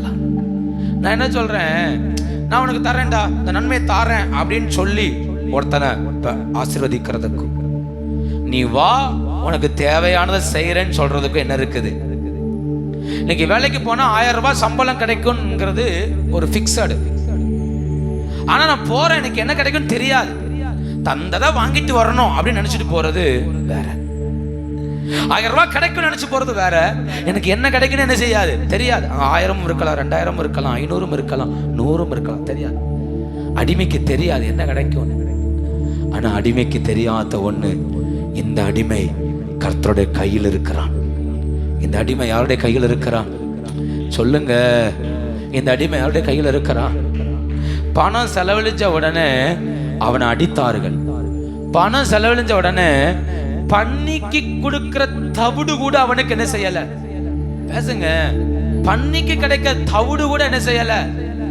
ஆனா வீட்டுல ஒருத்தர் இருக்கான் பாருங்க, ஆட்டுக்குட்டி கிடைக்கல, ஆனா நினைச்ச ஆகாரம் எல்லாம் வீட்டுல அவனுக்கு நிறைவான செய்தது. அவன் நினைச்ச ஆட்டுக்குட்டி கிடைக்கல, அவன் நினைச்சது போல விருந்து கொண்டாடல, அவன் நினைச்சது போல வாழ்க்கை இல்ல, ஆனா தகப்பன் என்ன சாப்பிட்டாரோ அதை தம்பிள்ளை கொடுத்தார். தகப்பன் எதை உண்டாரோ. நான் என்ன சொல்றேன், அந்த இளையகுமாரன் என்ன சொன்னா, என் வீட்டில் இருக்கிற வேலைக்காரர் முதலாய் அவர்கள் நல்லா சாப்பிடுறான், நல்லா இருக்கிறான் அப்படின்னா என்ன அர்த்தம்? தான் சாப்பிடுற சாப்பாட்டை வேலைக்காரனுக்கு பகிர்ந்து கொடுத்த எஜமானன். தான் இன்னைக்கு இறைச்சினா வேலைக்காரனுக்கு இறைச்சி, இன்னைக்கு முட்டைனா வேலைக்காரனுக்கு முட்டை.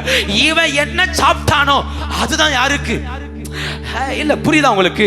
போவாஸ் என்ன சொல்றான்? ஏன் சாப்பாடு உனக்கு தருவேன், ஏன் தண்ணிய உனக்கு தருவேன், ஏன் கூடாரத்துல ஏன் வேலைக்காரங்களோடு நீ வந்து என்ன செய்யலாம்? இருக்கலாம். ஏன்? நீ அடிமையாய் வந்தவள். உன்னை அந்த நகோமிக்கு அடிமையா ஒப்பு கொடுத்துட்ட. லாபத்தை பார்க்கல, நன்மையை பார்க்கல, ஆனா வாழ்ந்தா நகோமியோட தான் வாழணும்னு வந்துட்ட. அதனால போவாஸ் சொல்றாரு, என்னுடைய சொத்துல, என்னுடைய நன்மையில, என்னுடைய சாப்பாட்டுல உனக்கு பங்குண்டு. என்ன சொல்ல புரியுதா உங்களுக்கு?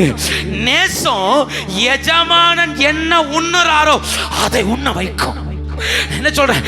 எஜமானன் என்ன சாப்பிடுறாரோ அதை சாப்பிட வைப்பார். எஜமானன் என்ன உடுத்துறாரோ அதை உடுத்த வைப்பார். எஜமானன் என்ன விருந்து வைக்கிறாரோ அந்த விருந்தில் வாழ வைப்பார். ஆமென். சந்தோஷமாய் ஹalleluya.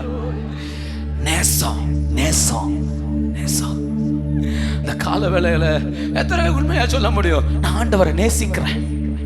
இருதயத்தில் எத்தனை பேர் சொல்ல முடியும்? நான் ஆண்டவரை நேசிக்கிறேன், அன்பு வைத்திருக்கிறேன், அவர் மேல நான் ஆழமான ஸ்நேகம் வைத்திருக்கிறேன். உம்மை ஆராதிப்பேன் அழகே, என்னை மன்னிக்க வந்த அழகே. உமை பாட உமை புகழ ஒரு நாவு பத்தல. உமை ஆராதிப்பே என்னை மன்னிக்க வந்த. உமை பாட உமை புகழ. நேசிக்கிறவன்ட்ட கட்டாயப்படுத்தண்டா, நேசிக்கிறவன்ட்ட சொல்லி கொடுக்கண்டா. நேசம் அடிமைப்படுத்தும். ஒரு பால் முத்தம் கொடுத்துட்டு போனா ருத்தோ தன்னை ஒப்பு கொடுத்தா. ஒப்பு கொடுத்தவருடைய பெயர் ஆமை இயேசு கிறிஸ்துவின் வம்சவழியில் எழுதப்பட்டது. ஒப்பு கொடுத்தவருடைய பெயர் இல்லையா? ஒப்பு கொடுத்தல்ல, அவர் போதும், அந்த ஊர் போதும், அந்த கர்த்தர் போதும், அந்த கர்த்தருக்காக என்ன ஒப்பு கொடுக்கிறேன். விடுதலையாகி போக வாய்ப்பு இருக்குது. வாய்ப்பு இருந்தாலும் எனக்கு திருமணம் ஆனாலும் சரி ஆகாவிட்டாலும் சரி, அந்த நகோமியோட வாழ்வேன் வந்தால, வந்தவளை கர்த்தர் வாழ வச்சாரா இல்லையா? அவள் பெயரை ஆண்டவர் தம்முடைய பெயர் பட்டத்தில் என்ன செய்தார்? எழுதி வைத்தாரே. போவாஸ் ரூத்துக்கு பெற்ற பிள்ளை ஓபேத் என்று எழுதப்பட்டிருக்கிறதே. அந்த அளவுக்கு ஆண்டவர் தம்முடைய புஸ்தகத்தில் அவளை எழுதி வைத்தார். என்ன சொல்றேன்? அதான் சொன்னேன், இவனை அடிக்க சாத்தானுக்கு அதிகாரமே கிடையாது. இவனை தொட்டுட்டா அப்ப தெரியும் இவன் மேன்மை என்னன்னு. இவனை தொட சும்மாலாம் முடியாது. இவனை தொட்டுட்டா எதவன சும்மா இருக்க மாட்டான். இவனை தொட ஒருவனுக்கு அதிகாரம் கிடையாது. ஏன்னா இவன் தன்னை கர்த்தருக்கு அடிமையாய் ஒப்பு கொடுத்த விடுதலையானவன். விடுதலையானவன் ஆனா ஒப்பு கொடுத்தவன். ஒப்பு கொடுத்தவன். எஸ்தர் சொல்றாள், நான் செத்தாலும் அவ விடுதலையானவா. அவ கவலைப்பட அவசியமே இல்லை. ராஜாத்தி, இவளை தொட யாருக்குமே அதிகாரம் இல்ல.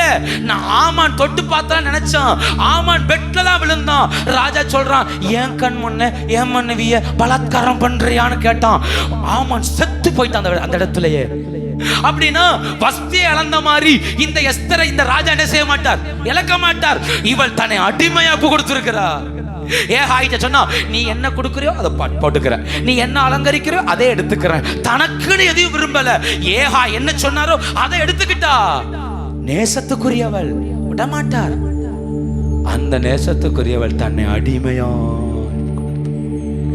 ராஜா கொல்லுவான் தெரியும். செங்கோலை நீட்டலனா நடக்கிற சம்பவமே வேறன்னு தெரியும். நேசம். என் ஜனம் விடுதலை ஆகணும், என் ஜனம் அழியுது, என் ஜனம் இப்படி இருக்கு, நான் சுகமா பெட்ல வாழ முடியாது, என் ஜனத்துக்காக அவர்களுக்கு ஒரு தீங்கை நான் எப்படி பார்ப்பேன்? தன்னை அடிமையா ஒப்பு கொடுத்தா. கர்த்தர் ஒன்னு சும்மா விடலையே. இவள் முகத்தை உடைக்க நினைத்த சாத்தான் ஆமான் தோத்து போனான். அன்னைக்கு மொர்தெக்காயும் எஸ்தரும் உயர்த்தப்பட்டார்கள். கால வேளையில நல்லா ஆராதிக்கணும், உறவு வளரணும், நல்ல ஆண்டு அபிஷேகத்தை கேட்கணும்.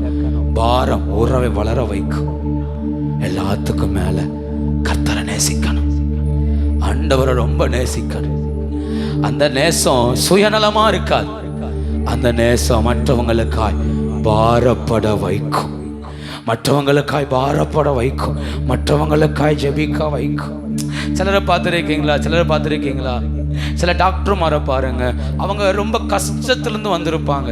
அதனால அவங்ககிட்ட வர்ற பேஷண்ட்டை ரொம்ப கைண்டா ரொம்ப அன்பா என்ன செய்வாங்க?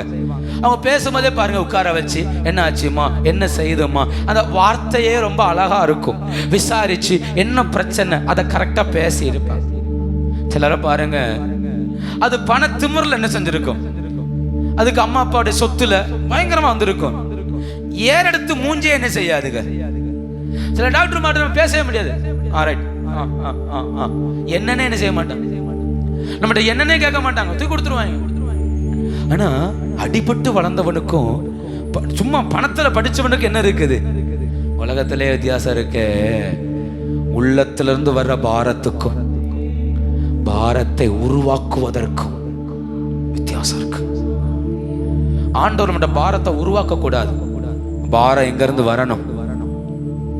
பேசலையே நீங்க. ஆண்டவர் எனக்குள்ள நீ ஜெபம் பண்ணு, ஆராதி, அப்படி உருவாக்க கூடாது. அதெல்லாம் தன்னால என்ன செய்யணும்? அன்னைக்கு ஜெபம் பண்ணலையே, நான் இன்னைக்கு பாட்டு பாடலையே, நான் இன்னைக்கு கர்த்தரோட நடக்கலையே, உள்ள இருந்து புறப்படணும். அதுக்கு பிறதான் ஓட்டு. கண்களை மூடுவோமா? உங்க கிருபை என்ன காத்ததால வாழ்ந்து கொண்டிருக்க, உங்க அன்புக்கு நிகரே இல்ல. உங்க கிருபை என்ன காத்ததால வாழ்ந்து கொண்டிருக்க. உங்க அன்புக்கு நிகரே இல்லை. மனிதன் அடைத்த கதவுகள் ஒன்றோ இரண்டோ எனக்காக திறந்தது 1000 அன்றோ. உடைக்கப்பட்டு உம்மை விட்டு ஓடி ஒளிந்தும் என்னை துரத்தி வந்து ஊழியத்தை துவங்க செய்தீரே. என் ஆதாரமே, என் ஆதரவே, அழைத்த அழைப்பி காரணரே. என் ஆதாரமே, என் ஆதரவே, அழைத்த அழைப்பின் காரணர். சொல்லுங்க, உங்க அழைப்பு இருந்ததால் நாளிந்து போகவில்லை. உங்க அன்பு இருந்ததால் நான் கைவிடப்படல. உங்க கிருபை என்ன காத்ததால வாழ்ந்து கொண்டிருக்க. உங்க அன்புக்கு நிகரே இல்லை. 2 கரம் உயர்த்தி சொல்லுங்க, உங்க கிருபை என்ன காத்ததால வாழ்ந்து கொண்டிருக்க. உங்க அன்புக்கு நிகரே இல்லை. ஓ, உங்க அழைப்பு இருந்ததா நாளிந்து போகவில்லை. உங்க அன்பு இருந்ததால நான் கைவிடப்படல. உங்க கிருபை என்ன காத்ததால வாழ்ந்து. உங்க அன்புக்கு நிகரே இல்லை. உங்க கிருபை என்ன காத்ததால. ஓ, உங்க அன்பு நிகரே இல்லை. உங்க கிருபை என்ன காத்ததால. இயேசுவே, உங்க அன்பு. சொல்லுங்க, உங்க கிருபை என்ன வாழ்ந்து கொண்டிருக்க. உங்க அன்புக்கு நிகரே இல்லை. எல்லாரும் கர்த்தரை ஸ்தோத்திரம் பண்ணுவோம். எல்லாரும் கர்த்தரை ஸ்தோத்திரம் பண்ணுங்க பார்க்கலாம். நாம நேசிக்கிறேன்ப்பா, நாம நேசிக்கிற ஆண்டவர். உறவு எங்க வளரும் தெரியுமா? நேசத்துல. உறவு எங்க வளரும் தெரியுமா? நேசத்துல. கர்த்தரை நோக்கி பாருங்க பார்க்கலாம். நாம நேசிக்கிறேன்ப்பா. உறவு எங்க வளரும் தெரியுமா? நேசத்துல. நேசத்துல, அவர் மேலுள்ள நேசத்துல. எஜமானனை நேசிக்கிறேன், என் மனைவியை நேசிக்கிறேன், பிள்ளையை நேசிக்கிறேன். அதனால் என்னை வாழ்நாள் முழுக்க ஒப்பு கொடுக்கிறேன் என்று அந்த மனிதன் சொன்னானே, அதுதாங்க உறவு. அதுதான் உறவு. கர்த்தரை துதிங்க பார்க்கலாம், ஆண்டவரை உயர்த்துங்க பார்க்கலாம். அதுதான் உறவு. உடபாலமா சக்கபாலபாதரா அதரகனதரா. இன்னைக்கு நேசம் என்கிற ஊற்று இருதயங்களுக்குள் திறக்கப்படுவதாக. நேசம் என்கிற ஊற்று உள்ளத்துக்குள்ள திறக்கப்படுவதாக. நேசம் என்கிற ஊற்று நமக்குள் திறக்கப்படுவதாக. உறவு புதுப்பிக்கப்படட்டும், உறவு புதுப்பிக்கப்படட்டும். ஷபாலஹாதரா உடபாலபாதரா உடபாலபௌடியாதரா அதரகதுடா. ஒப்பு கொடுங்க, ஒப்பு கொடுங்க, ஒப்பு கொடுங்க. அடிமையாக, அடிமையாக அதரமனமதரா ஒப்பு கொடுங்க பார்க்கலாம். உங்களை அடிமையா ஒப்பு கொடுங்க. ஒரு பலத்த அபிஷேகம், ஒரு பலத்த மகிமை இந்த பகல் வேளையில் நம்மை மூடுவதாக. நம்முடைய காதுகளில் ஒரு புதிய அடையாளம், ஒரு புதிய அடையாளம். இவன் கர்த்தருக்குரியவன், இவன் நேசத்துக்குரியவன் என்கிற அடையாளத்தை ஆவியானவர், ஆவியானவர் இப்ப வைப்பாராக, வைப்பாராக. ஷபாலஹாதரா உடபலபதரா. நீ கர்த்தருக்கு அடிமை, கர்த்தருக்கு அடிமை. ஒரு புதிய உறவு, ஒரு புதிய உறவு. அதரபலபா இக்கமனமதரா உடபலபௌடியாந்தரா. விருத்தி அடையட்டுமே, விருத்தி அடையட்டுமே. கர்த்தர் மேலுள்ள உறவு விருத்தி அடைவதாக.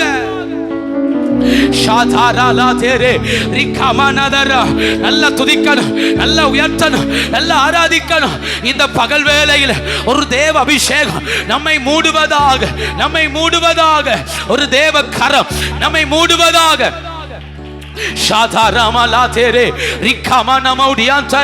ஆண்டவரை உயர்த்துங்க பார்க்கலாம். இயேசுவே நல்லா உயர்த்துங்க, நல்லா உயர்த்துங்க. ஒரு புதிய அபிஷேகம், ஒரு புதிய மகிமை. அவருடைய உறவில் இருக்கிறவன் மேல ஒரு புதிய அடையாளம். இந்த அடையாளத்தை போட்டவனை சாத்தான் தொட முடியாது. இந்த அடையாளம் போடப்பட்டவன் எஜமானனுக்கு சொந்தமானவன். அடையாளம் போடப்பட்டவன் அவருடைய மகிமைக்கு பாத்திரவான். அவனை விருத்தி அடைய செய்ய அவர் வல்லவர்.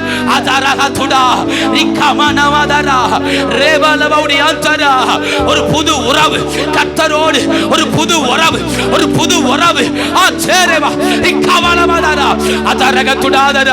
பிள்ளை என்கிறதை தாண்டி ஒரு உறவு, பிள்ளை என்கிறதை தாண்டி ஒரு உறவு, ஒரு மகிமையின் உறவு. காலாபா ஷகாதுடா அதேரே ரிபாலபௌடியாந்தராதரா. நல்ல கர்த்தரை உயர்த்துங்க பார்க்கலாம், நல்ல உயர்த்துங்க பார்க்கலாம். இயேசுவே ஓ லதரவலவ ஷதனாதரா உடவலபௌடியாந்தரா.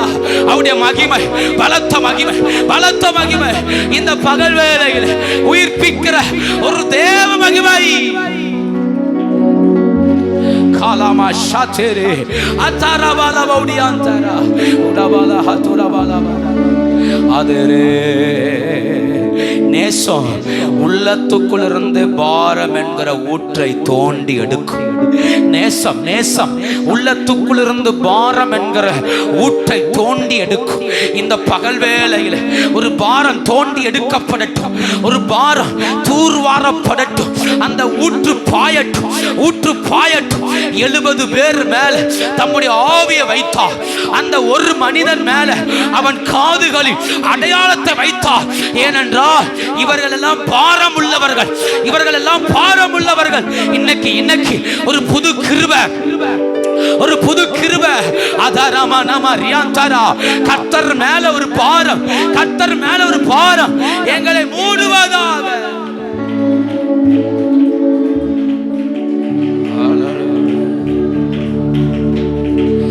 நான் உம்மை நேசிக்கிறேன், எந்த உயிரை பார்க்கிலும். நான் உம்மை நேசிக்கிறேன், எந்த உயிரை பார்க்கிலும்.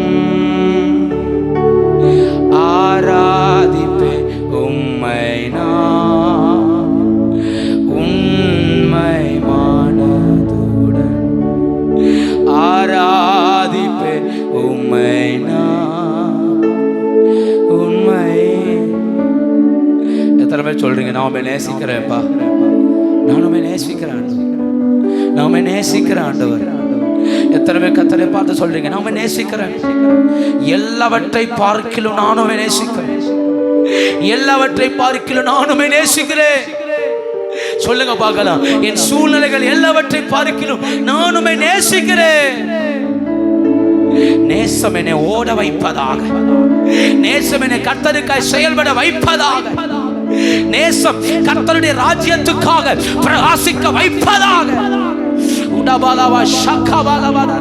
நேசம் ஜெபிக்க வைக்கட்டும், நேசம் உபவாசிக்க வைக்கட்டும், நேசம் கர்த்தரோடு சேர்ந்து நடக்க வைக்கட்டுமே.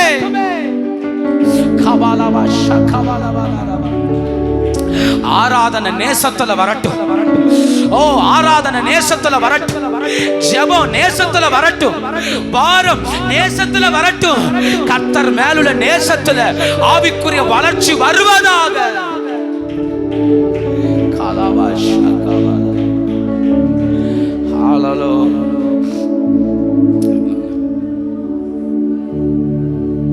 ரூத் கர்த்தரை நேசித்தான்.